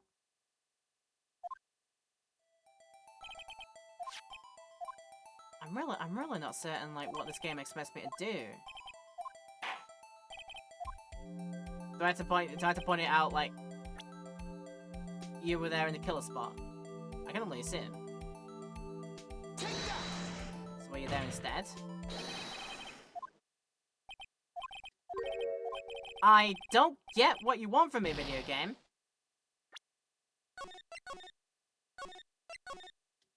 They're expecting me to, like, say, have a look at the plans. There is no place for someone to hide in the evidence room. Meekins didn't see Marshall at all. If that's so, then where was the witness?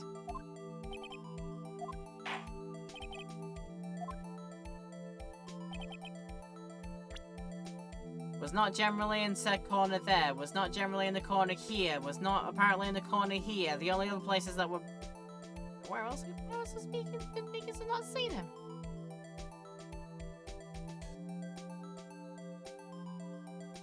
Somehow in the...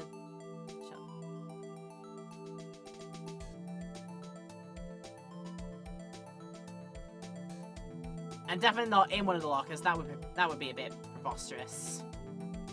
I don't. What is the game exactly expecting to point it out? Because if it's not anywhere like hidden behind any of the security cameras, are you in the victim spot instead? For you not to have seen him there? I am.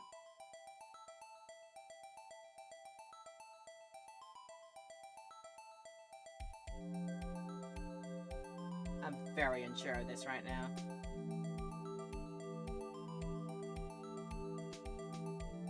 It's often just a simple, like, pointing out on the map. And I don't know why this is flubbing me so much.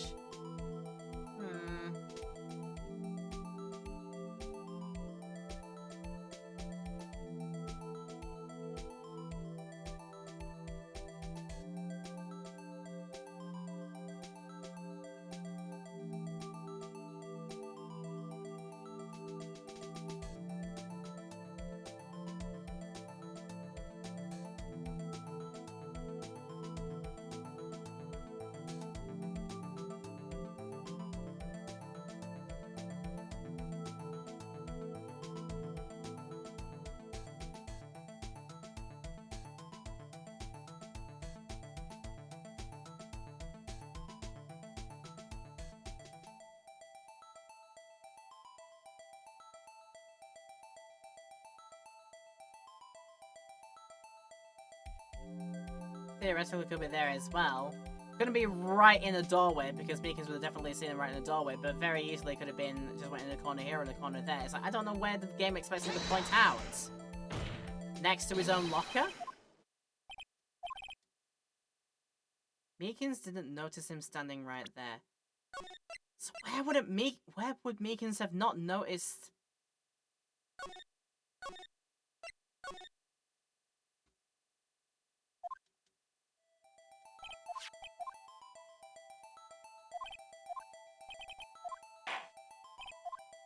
Very confused about this.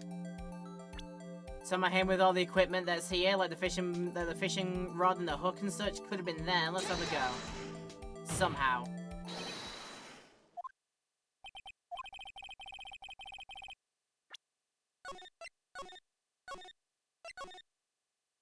Have I got to be right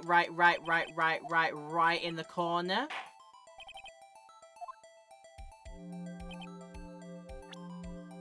Have I got to be right in the corner here? I don't know what you want from me right now. This... I don't... It's likely me being silly, but I feel like it's the game that's also being a bit silly here.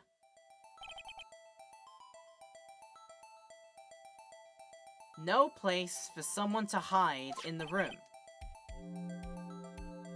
Yeah, apparently Killer Meekins didn't see Marshall.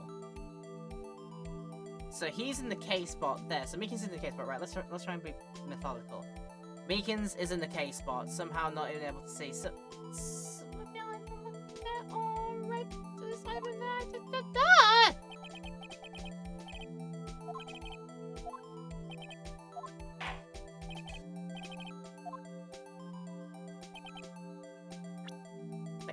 is there even enough room for him to side there? If he came from there, he'd definitely be seeing them there. I don't understand this.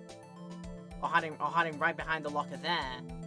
But then that might be possible for him to see in there. Or behind somehow his own statue right there. In front of...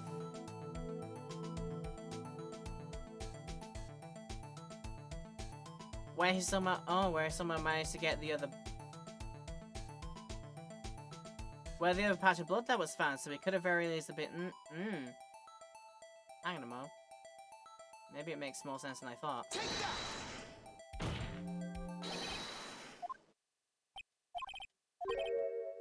No. Why am I flubbing over this? Is it the game's fault I'm flubbing over this, or is it my fault that I'm flubbing over this? Because I am really not sure.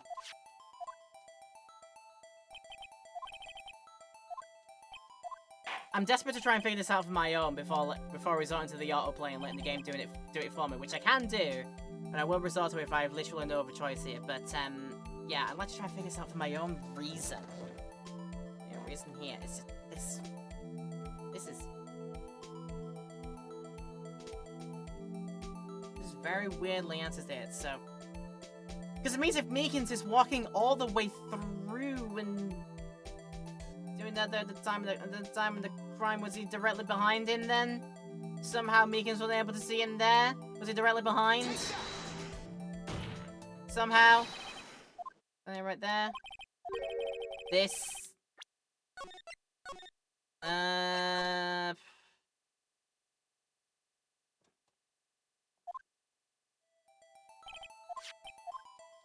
Then again, what if the autoplay also removes the cursor from my controller and doesn't even show me where he was standing? Like when the cursor moves. I imagine that could very well be possible, but I'm I'm running out of options. I've tried literally every single corner.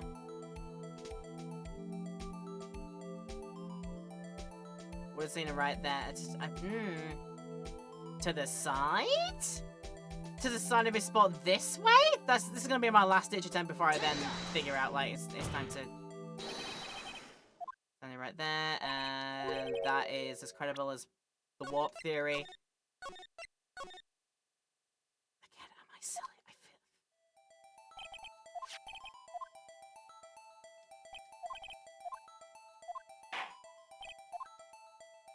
feel don't get this at all. It's probably me not understanding it at all, but I don't get it. Right, what happens when I hit autoplay? Does it auto move it for me?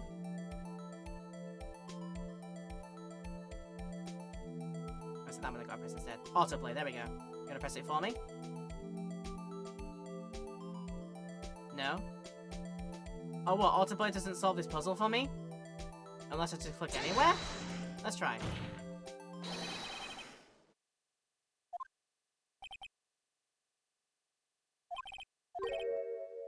Wow, that doesn't even help me either. I thought autoplay would have like solved the puzzle for me. Maybe I didn't understand it. Nah, I'm...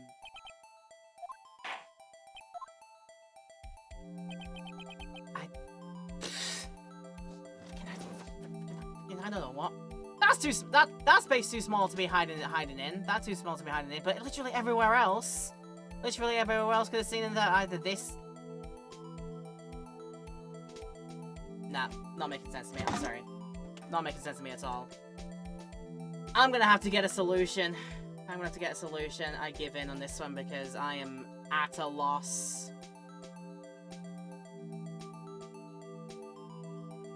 Right.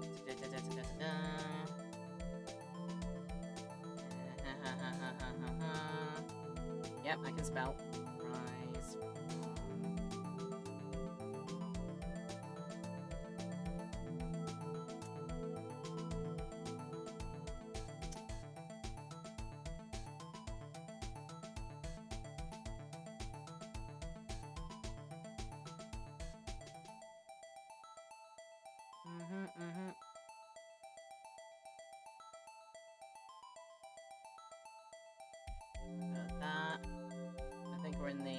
that phase of the trial.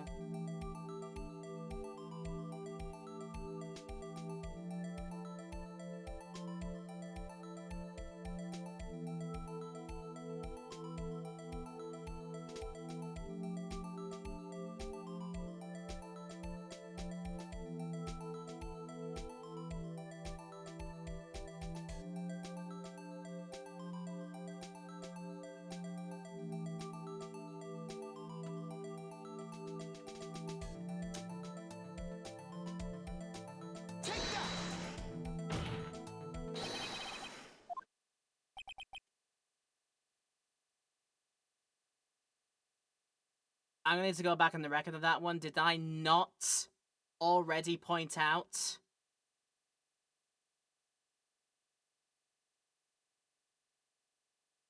Did I not already point out the spot of the victim at one point? But the game was apparently telling me I was wrong on that one. I swear blind. I swear blind. I tried to pick that spot before, and the game said no. That's what the guy told me to do because I was absolutely just stomped on there for some reason. But I swear, I need to look back in the record myself. If I'm wrong, I'm wrong. That's fair. I will own up to it. But I swear on my life, I presented the spot where the victim was. I presented that V spot, and the game told me it was wrong. Well, the game was about to tell me that was wrong. Huh? Again, I'll look back on it, and again, if I'm wrong, then feel free to laugh at me, berate me for that one, that's fine, but I swear I tried to present the victim spot, and it told me that it wasn't right. It could be that I was too quick on the draw and assumed it was going to be wrong from them going to the screen like this, but I swear I did that as a solution, and it said it was wrong. I just had to press it again, and then this time it's right. Am I dumb? Am I being stupid? I could be. I'll own to it if so, but I feel like I'm being very hard done by that one right there. Nah, didn't like that. Then again, if I'm wrong, I'll own up to it, but right now, I didn't like how I did that. Because I swear, I picked the victim spot at one point during the proceedings, and it was wrong. You are not being very nice to me right now, video game. But we're past it now, so we'll roll on. We will roll on. We're past it, but again, I don't like that. I don't like how long that took me. I feel a bit silly now.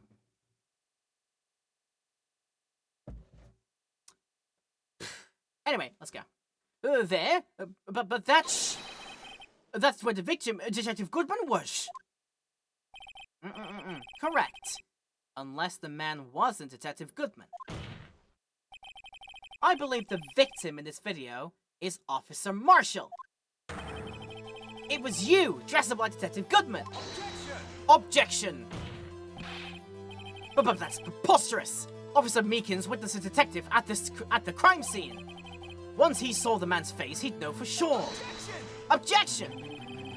May I point out though that Officer Meekins did not know Detective Goodman. He also testified about the man's reaction when confronted. When I entered the evidence room, I asked him to show his card, sir. Yes, and how did Detective Goodman respond? He's only pulling a knife on me! Something about the officer's story puzzled me. If the man had had his ID card, why didn't he just show it? Yes, he would have needed it to enter the evidence room, so he must have been carrying it. The answer is simple. He couldn't show it. As you can see, Detective Goodman's picture is on his ID card. Ooh, I get it. If he showed that, his cover would have been blown. Officer Meekins would have realized the man wasn't Detective Goodman. Do you have anything to say to this, Officer Marshall? You got quite an imagination, partner. We got a term for that. It's called circumstantial evidence. Circumstantial evidence? He's still denying it. You're gonna have to do better than that to break a detective. Unless you have hard evidence proving I dressed up as a victim. I can't say I particularly care for your uncooperative disposition. I can't say I care for your beard, but you don't see me complaining. I want to date. You deserve to be taken down now for making fun of the judges. You do not besmirch the beard. Well, Mr. Wright, do you have any evidence proven beyond a shadow of a doubt that Officer Marshall dressed up as a victim? I want to get his ass for making fun of my beard. Well. Who am I kidding? I don't have anything like that. I'm gonna let him get away with making fun of the beard scot-free. No! I can see the fear in your eyes, partner. Seems you're the one who couldn't take the desert heat. This can't be happening. It's so obvious he's the one. What can I do? Please rescue me, husbando.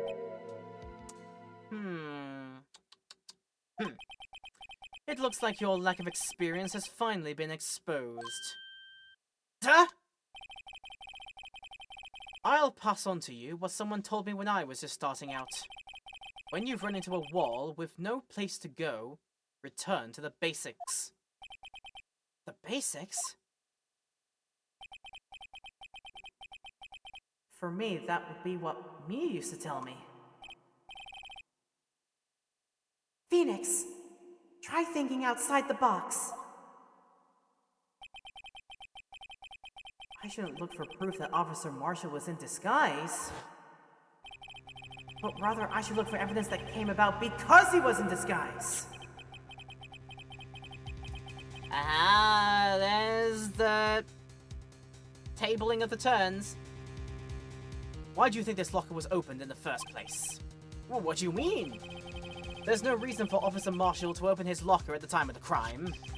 Yet he did, despite the chance it might be discovered later as it has been. Which means he didn't originally plan to open his locker.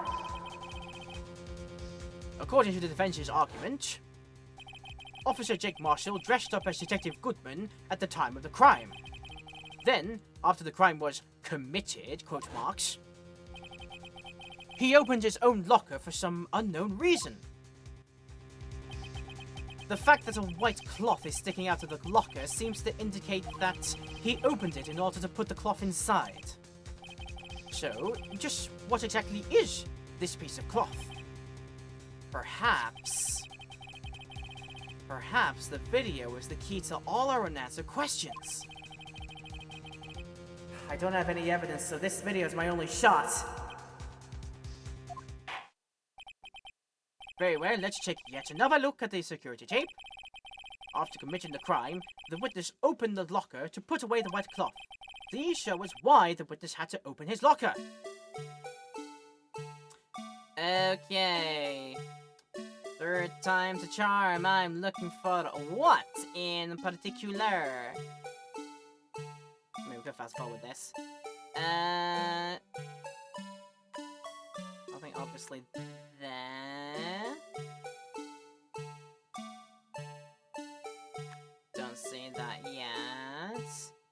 As he turns around, goes out to Slash. Don't see anything there.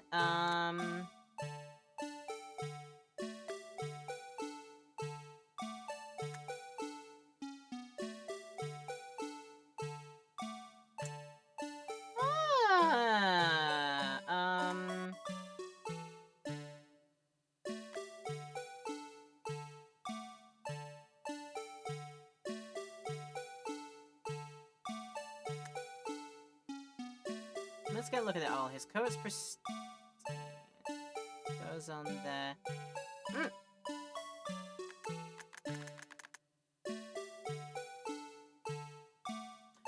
Does he try and remove incriminating bloodstain? Question mark? Is that it? Like to wipe away Could be. Might be that. I'll give it a go. Take that! For some reason, you disguised yourself as Detective Goodman and entered the evidence room, though I don't know to what end yet. Yeah?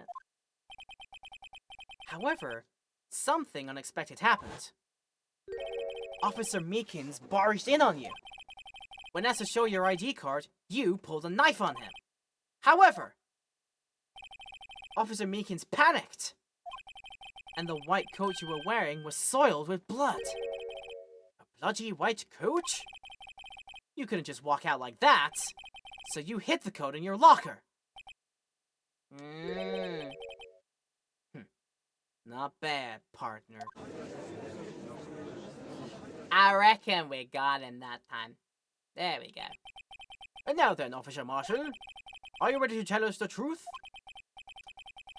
Looks like I underestimated y'all. I hope you're happy now, Mr. Edgeworth. 2 years ago. If you were only half as persistent then as you are today, we all wouldn't have to be here now, would we? Officer Marshall, tell the court what you did. All of it. All right. Seems the time has come.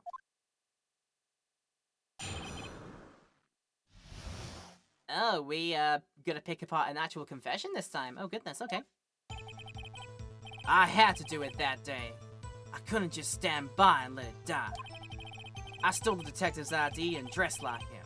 I planned to take out the evidence.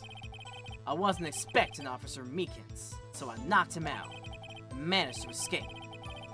I knew which areas wouldn't be caught on the camera. There wasn't any murder in the evidence room at 5:15. So, the supposed victim was really you? But there's one thing I still don't understand. Traces of a large quantity of blood were found on the floor of the evidence room. If no one was murdered, then how could that be? Officer Meekins managed to cut his own hand. My guess is he's the donor. It was way too much blood for such a small donation. But he was unconscious, so it could have let... Yeah, you knocked him unconscious, so he was incapacitated and unable to stop that blood flow, so could make more sense in that case. That's why there's so much blood there. Just to put things in a bit of a... try and make sense of the multiple facets of this whole thing. But alright then, let's keep going. Hold it! When you say it, you mean... do you even have to ask, partner? The SL9 incident. 2 years have passed since that case was closed. It was going to completely end with the transferal that day. Not if I have anything to do with it. That incident's not over.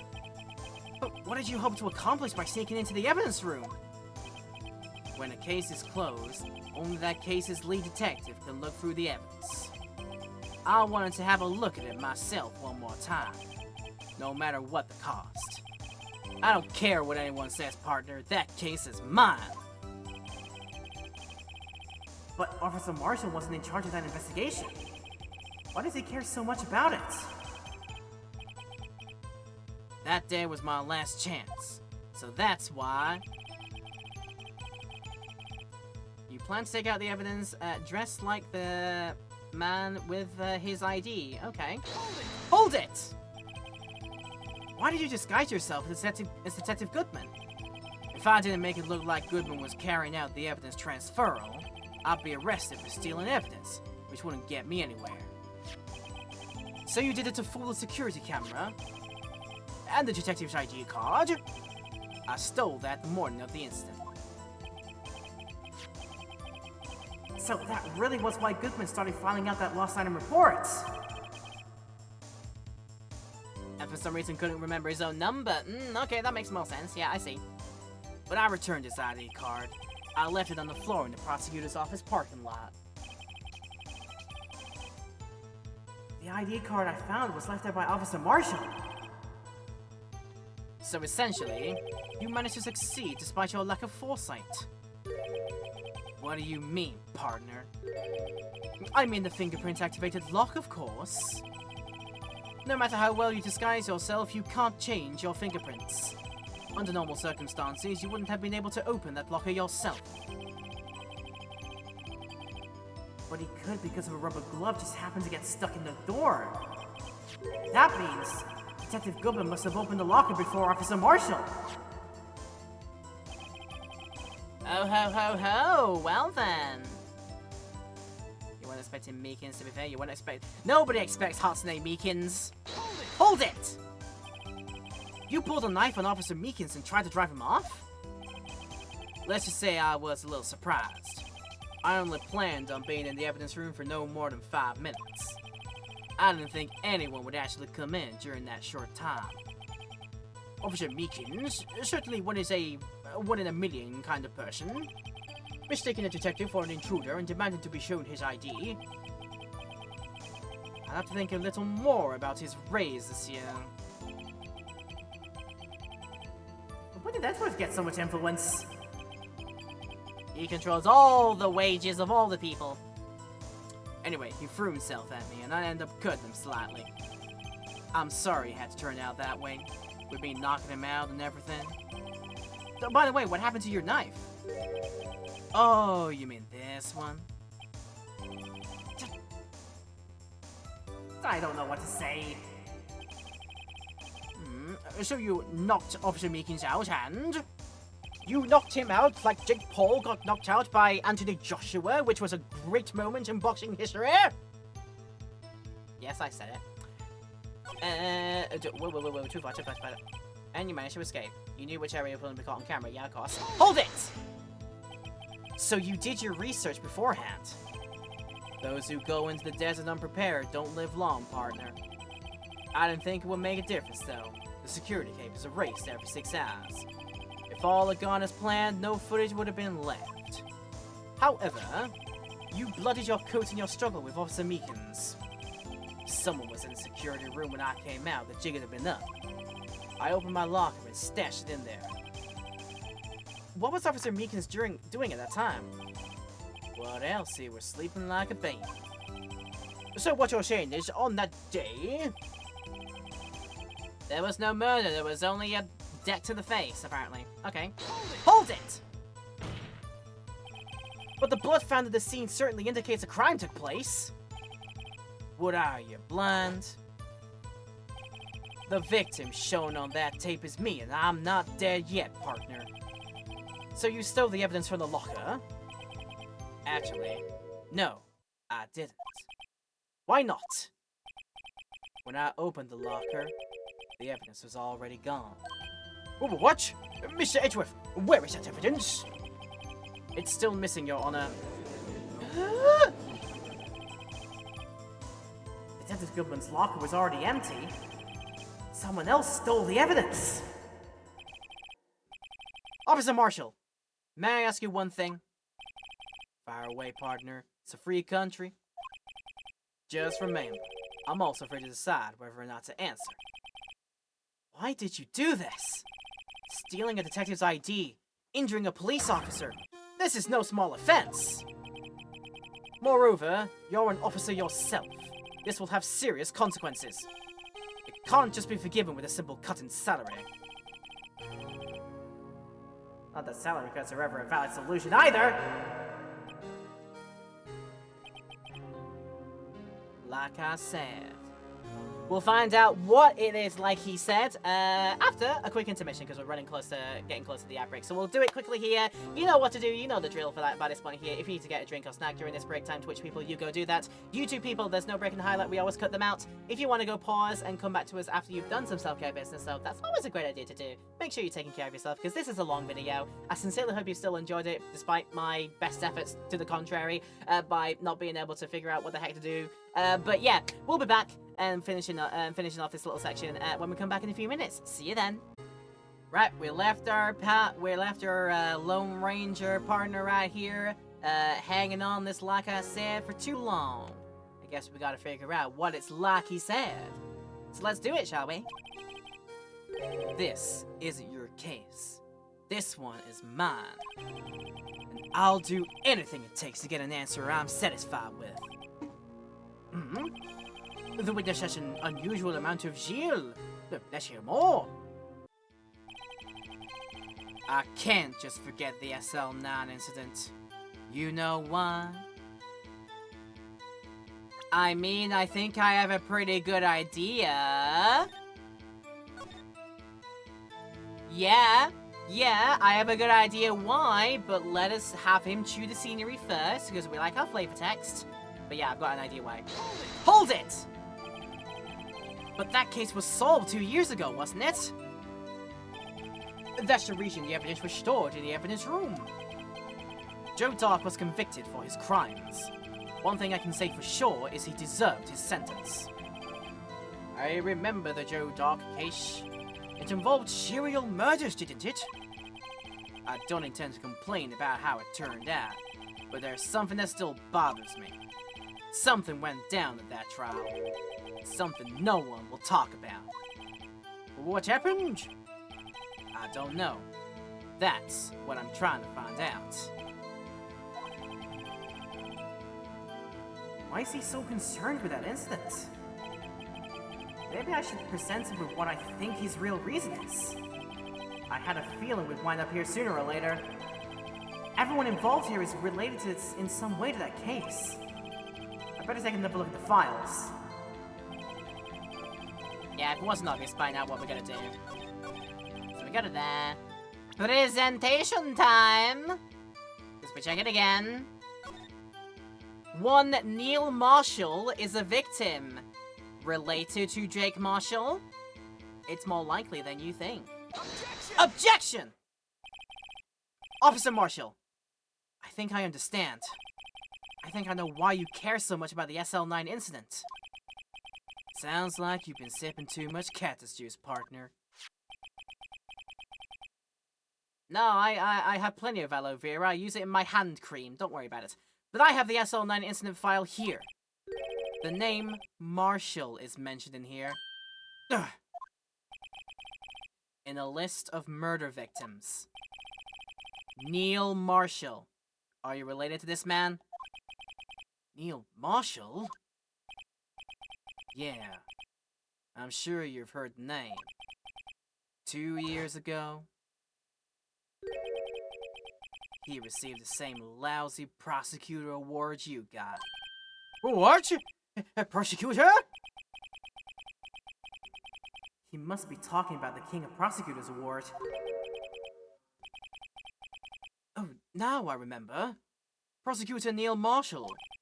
He handled the SL9 case before I did. That's right. He was killed, and the case fell into your hands. What's his relation to you? He was my brother. He was investigating the murders with Damon Gann, the then Deputy Chief of Police. The group of detectives I was part of worked under them. We were desperate to prosecute the killer. Joe Dark. My brother fought Doc and was killed. That was the first time Drake left behind any evidence. That was all we needed. He was arraigned and incarcerated. The case was finally closed. At least according to the public records. But what do you mean? My brother couldn't have been killed by Joe Dark. I knew my brother better than anyone. No one could have beaten him in the fight. And that's it. That's your reason for your insane actions? There's more to my brother's death than what the records say. No matter how much you try to hide it, you can't fool me. Well, at least one thing's for certain. Now we know what happened to the police department on the day of the crime. That was the last day the SL9 case could be reopened. Not satisfied with this resolution, Officer Marshall planned to steal the evidence. Disguising himself as Detective Goodman, he entered the evidence room. Officer Meekins confronted him, so he rendered him unconscious and fled.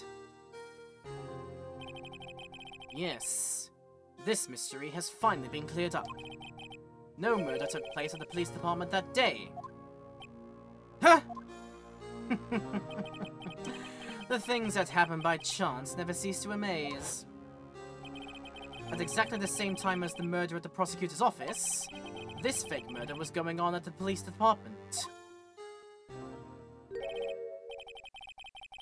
Chance? Oh, it's gotta be more than just that. So, if no one was murdered at the police department on the day of the crime, that means the murder in the prosecutor's office parking lot was the real one. Which in turn means only one person could have committed the crime. Chief Prosecutor Lana Skye. Objection! The objection! But wait! A verdict wasn't reached in yesterday's trial! Objection! Which is why we examined the incident at the police department today. But there's only one reason the defendant was not convicted yesterday. There yet remained the mystery of the simultaneous murder at the police department. Seems to me this boy's got the draw on you, partner. All of the mysteries of the police department have been resolved, no doubt about it. Our sole murder took place at the prosecutor's office. The only suspect is Lana Skye. And the testimony as one Angel Star is completely incontestable. If you have a response, make it a single word or less.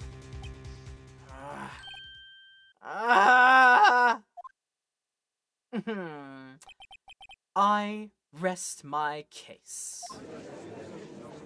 Is that one of the first times I've actually heard the words "I rest my case" said in a Ace Attorney game? I'm gonna be close to, if not one of the first times that anybody actually says "I rest my case" in this game. It seems the trial has reached its conclusion. There's no room for doubt. Well done, Mr. Wright. Thanks to you, I didn't need to waste my time disproving the alleged murder at the police department. Look, there's no doubt what I proved today is true. The apparent murder on the security camera's tape really was fake. But I didn't realize that would end up proving Lana guilty. Now then, the time for this verdict has arrived. This court finds the defendant Doe, who said, Hold it! Your Honor! Wait! She's back! I should did like Detective Stone in Dr. Stone in Sonic 2. It'd just be like, he's back! Sorry, she's back! Did I say Dr. Stone? I meant Agent Stone. I'm confusing Dr. Stone with the anime and the manga. And it's not Detective Stone because, yeah, he wasn't. It was, yeah, it should be Agent Stone at the Mean Bean Coffee Machine, the coffee shop at that point in Sonic 2, where it's like figured out that he's back. But in this case, it's like she's back. She's back. It's exactly like that, yeah. Your Honor! Wait! Emma. The defense has an objection! A scientific objection! Right? You mean Wright? I mean, that's my name, but what do you mean Wright? Mr. Wright, that's your name. Are you this girl's guardian? Your Honor? Oh, yeah, in a sense. Please, Your Honor! All I'm asking is for a minute of your time! Please hear me out! I'm sure we'll do that. Yes, go. Mr. Edgeworth, please! I don't want to leave any loose ends. You want a minute? I'll give you 3. Wow, generous, thanks. I was kind of in shock. I mean, finding out the SL9 incident referred to the Joe Dart killings? So now that she mentions it, the names of both Sky sisters were in that file. But that's when I figured it out. I mean, what Officer Marshall was trying to do that day. So I knew his fingerprint had nothing to do with the crime. That left only one thing. The other handprint. You mean the traces of blood found on Detective Gumshoe's locker? But no fingerprints were found on it, right? No, but I figured if someone examined it scientifically, I'd be sure to find the clue. So, I ran over there and looked at it again. Huh? So did you find something? No. Huh? What's this rigmarole all about then? Sorry. I guess I'm not much of a scientific investigator after all.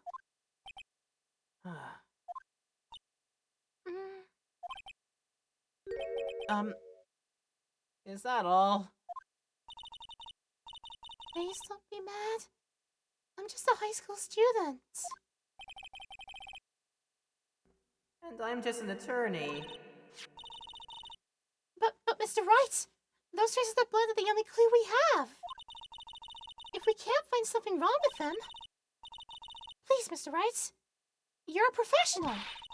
If anyone can save Lana, it's you. Me? Oh boy!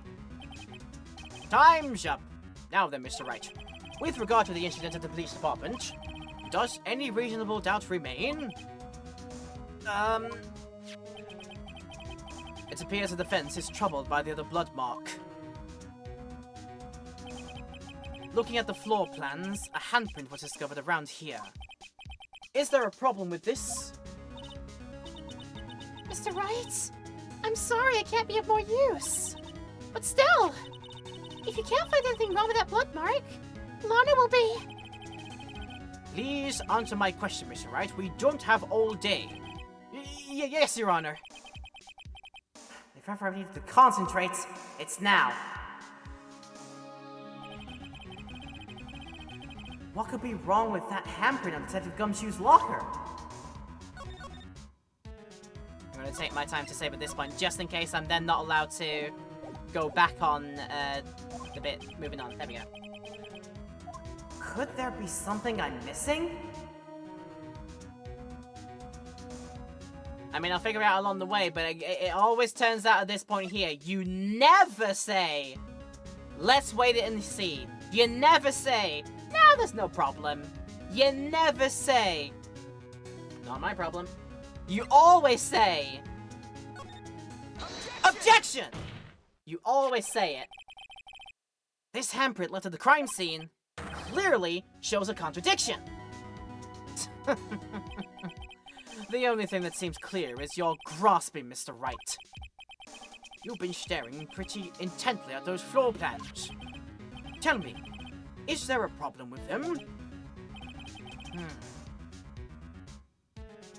Yeah, this is strange.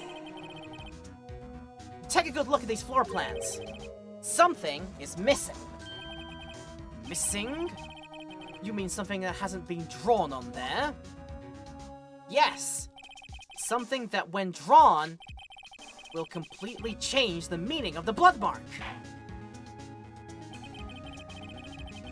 Let us pray the defense isn't simply trying to buy time. Very well, Mr. Wright. With all this evidence here, there's gotta be something I can use. The question is, which item can prove something is missing in the floor plans? God, if only I had a better look at the,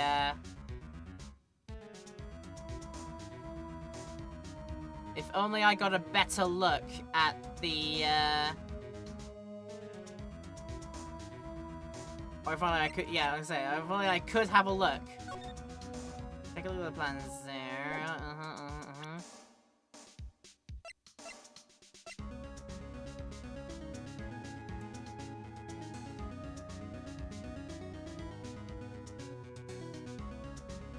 We never did find the source of this, didn't we? But we did find it in this room. So is it the location where this unstable jar came from?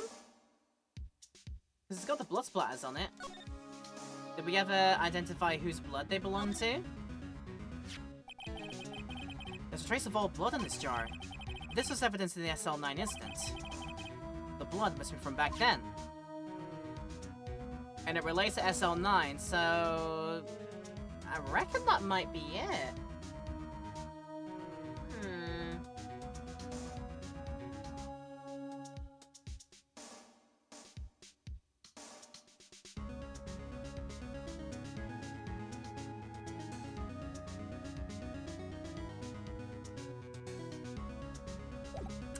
Oh, let's think about it logically. Could there be something else as well?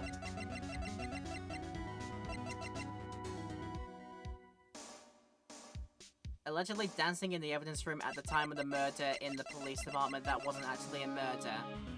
But we can have a look at the tape again.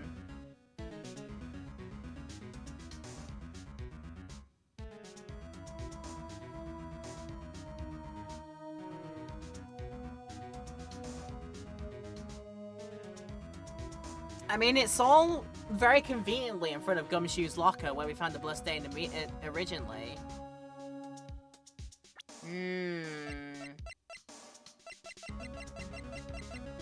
Why was the badger there of all the places? That could be it as well.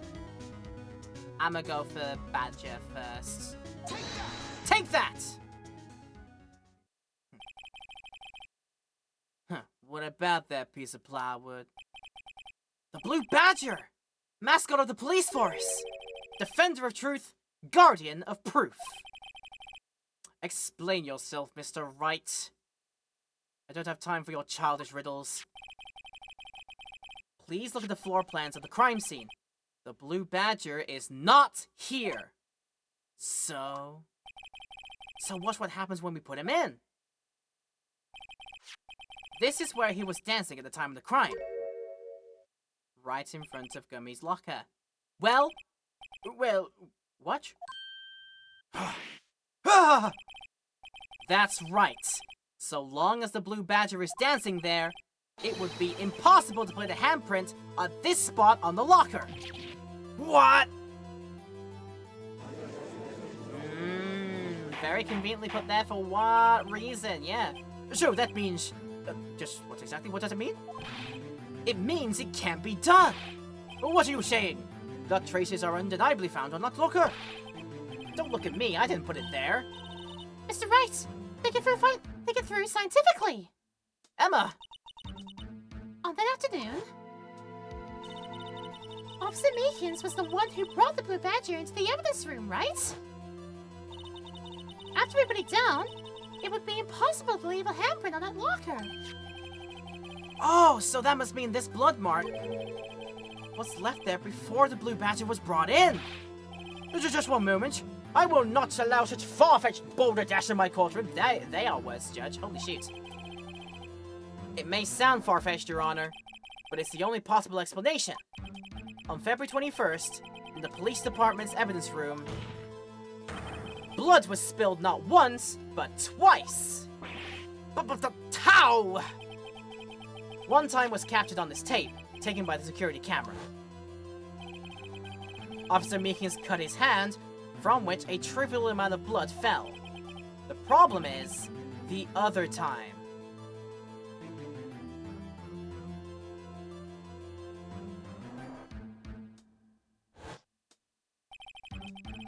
Someone bled prior to the struggle shown on this tape. It had to have been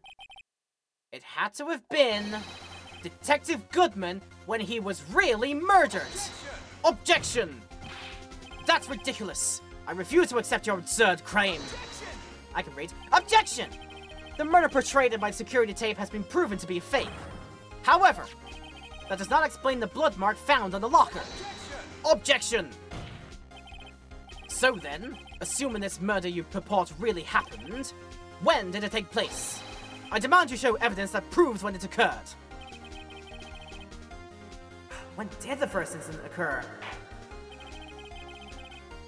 So, to summarize, the defense claims that prior to Officer Meekins being cut by Jake Marshall, who was posing as Detective Goodman, another incident took place in that evidence room. That's right. The blood mark on the locker proves this. Very well, then tell us, when did this first incident occur? As Mr. Edgeworth said, proof must be presented. proof that shows when the murder took place. There's only one piece of evidence that can show that. Now then, will the defense please present its evidence? What shows when the first crime took place? I believe, it's the fact we have still one record. Yeah, the one record in this list that is still blank with number all the 7s at 4:20 p.m. We still don't have a name for that yet. And that puts it within the window of died within an hour and a half of 4 p.m. That puts it well within the window. So around 4:20 is supposedly when this thing actually might have happened. There we go, putting it together. If the crime took place inside the evidence room, then the killer would have had to enter it. And in order to do so, an ID card would have been required. An ID card? Oh! The ID card record! Officer Meekins brought the Blue Badger panel into the evidence room at... Let's see here... 4:50 p.m. If the crime took place before that time, then it would be... 4:40 p.m.? Ah! Ah! Miles Edgeworth! Just what have you done? I never would have figured you had the nerve, boy. Drop the act, witness. It doesn't take a lot of thought to figure out it couldn't have been me. Nope, I get it. I'm afraid I don't understand either. It's clear from the luminol test that blood was there. However, when the second crime took place, both Officer Meekins and Officer Marshall failed to notice the blood. That means the blood from the first crime was wiped away by the real murderer. I would have had just 10 minutes to murder the victim, carry his body away, and clean up the blood. Unfortunately, that's physically impossible. That would mean the crime must have taken place before Mr. Edgeworth enters the evidence room. So let's look at the chart again. There's only one other card number remaining. 777-7777. Talk about a lucky number. Wait! That doesn't make sense! How could Detective Goodman have entered the evidence room? Since there's no record of his card being used beforehand, he must have entered along with the real murderer. That's the only plausible explanation. He went in with 777-7777. Mr. Edgeworth, please, look into this ASAP. Find out whose ID number is 7777777. That's 17 too many, Your Honor. Unfortunately, I'm unable to look up the owner of that ID card. At least at present. What? Explain yourself, son. The ID number 7777777 belongs to someone with the rank of captain or higher. Someone who is a so-called executive officer. We don't have the authority to inquire into such a person's identity.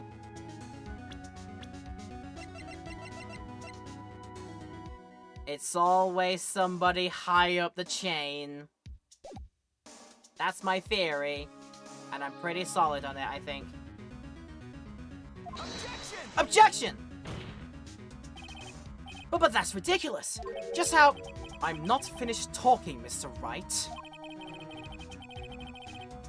Be patient and wait for the grown-up to stop talking. There is one situation in which we can be granted such authority. If an official charge filed against the executive is accepted. An official charge? You're all alike, aren't you? With your cover-ups and your forgeries. That's how the prosecutor's office operates. Objection! I take pride in my work, Officer Marshall. I would appreciate it if you would keep your slander to yourself. Slander, is it? Okay. Let me ask a question. Yes? No, not to you. To her, the defendant sitting over there. Your own little executive. Lana? Objection! Don't be stupid. She's been charged with murder. Of course we've looked her ID number, and it is not all the sevens. Don't play me for a fool, partner. That's not what I want to ask. All I want to know is one thing about that incident. The SL9 incident? Answer me this, Chief Prosecutor. In that trial 2 years ago, did you really only use legitimate evidence? Yikes. Full-on accusation.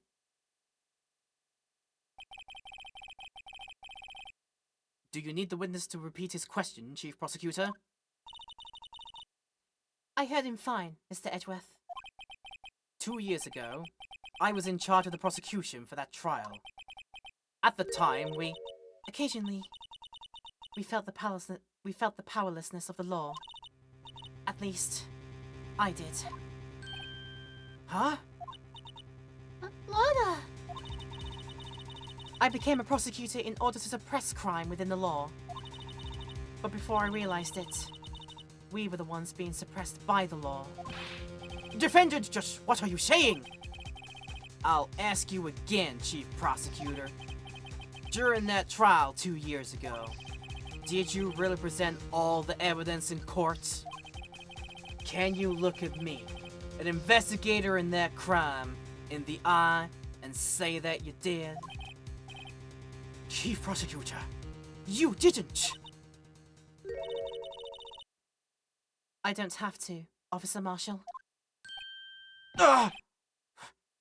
Why won't you answer him? Drastic crimes require drastic measures. That's just the way it is.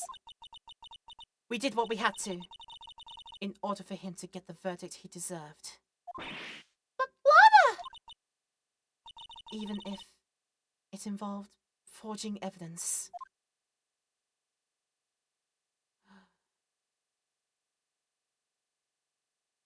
The creeping in of the Dark Age. See? That's what I'm talking about. No! No! Order! Order! Order! Lana's remarks caught a stir. The chaos in the courtroom could not be quelled. The conclusion of the trial would have to wait until the following day.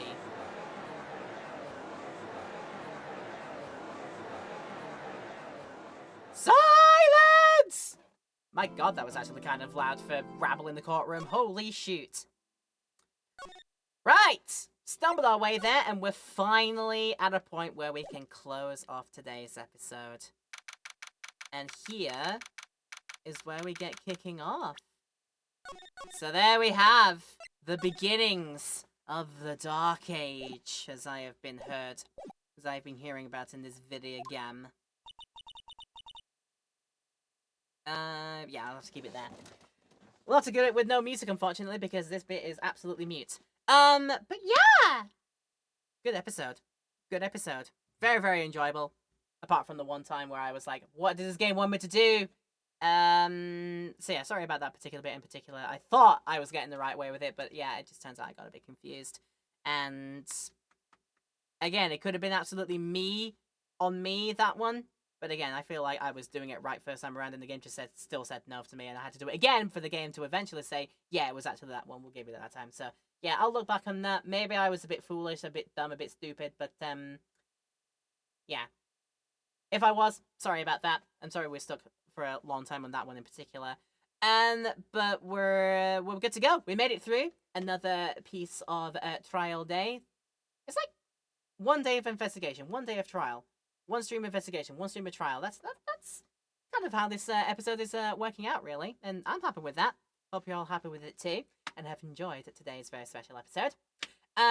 Next time out, now that the revelation is that we could have had evidence forged in that instant altogether, that would be grounds to reopen everything, potentially. And that's what we'll look at in our next episode, potentially. Looking forward to seeing it all. And if you're looking forward to seeing it, hopefully join me for the next stream that we do of this. Of course, come along. We'd love to have you. And indeed, yes, if you're in the stream right now watching today's episode, I do sincerely hope that as we do this on almost Christmas, by the time we turn around to tomorrow in the stream day, it will be Christmas. And we can then no longer make the joke for another year. Almost Christmas means it wasn't Christmas. But today, we can definitely say almost Christmas means it wasn't Christmas, but that does mean that it will be Christmas tomorrow. And I sincerely hope whatever you have been doing for your festive celebrations, be it the Christmas time itself, be it Kwanzaa, Hanukkah, whatever else it is that you do at this time of year, whatever it is you do, whoever you decide to do it with, and whatever you get up to, please have a very special day, a very special winter vacation, winter holiday. And if you do it, a very Merry Christmas to all of you as well. By the time this video comes up in the YouTube lands, it'll be right past this point anyway, but this is for people in our Twitch stream right now, so there we go. Of course, speaking of the highlights there, speaking of all the buzz and highlight stuff there, Twitch people, if you've missed any of today's episode and want to catch up on it, we will have the episode ready for you on the Laura Petzel for YouTube channel in a very short while. So check back at it on during next week, and we should have it ready for you there. Of course, go over to the Laura Petzel channel and make sure, if you want to check it out there, make sure that you subscribe and hit the bell to get the notifications of all the episodes that get uploaded there. And if you have enjoyed today's video in the YouTube channel, thank you for coming along and putting up with all of my shenanigans today. It's been fun to do them, of course, and if you have had fun with me, make sure to leave a like and comment down below if you want to let me know how things have gone with this episode and how you've enjoyed it.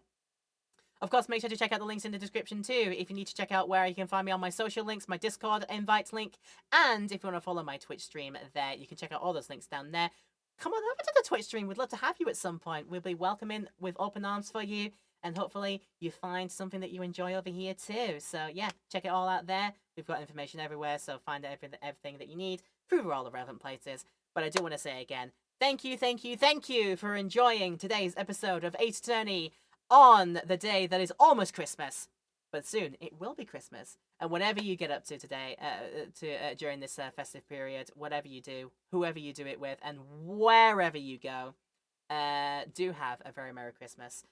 Or a happy whatever it is that you celebrate. Happy holidays, many happy returns to everybody during this festive break. And yeah, have fun, stay safe out there, stay awesome, please take care, and I love and appreciate every single one of you. Thank you for tuning in today's video. And when we come back, there will be more of this due, and it's getting exciting, getting a bit dark as well, I feel like it could do. But I'm intrigued, I'm ready for more, so that will come very, very soon. Thank you for checking out today's video. I sincerely hope we've improved your day as a result of it. If we have, then that's great to know. I really hope I get the chance to do it again for you at some point down the line in the future. But that's it. Yep, thank you for watching on our stream today or in our YouTube video, wherever you've enjoyed this from and whenever you've enjoyed this. Thank you so much. And if you're doing it right, and if you're watching it right now in our Twitch stream, once again, a very Merry Christmas or a very Happy Holidays, whatever you celebrate. And yeah, stay awesome. Love and appreciate you all. And I'll see you for the next episode. Until then, take care of yourselves.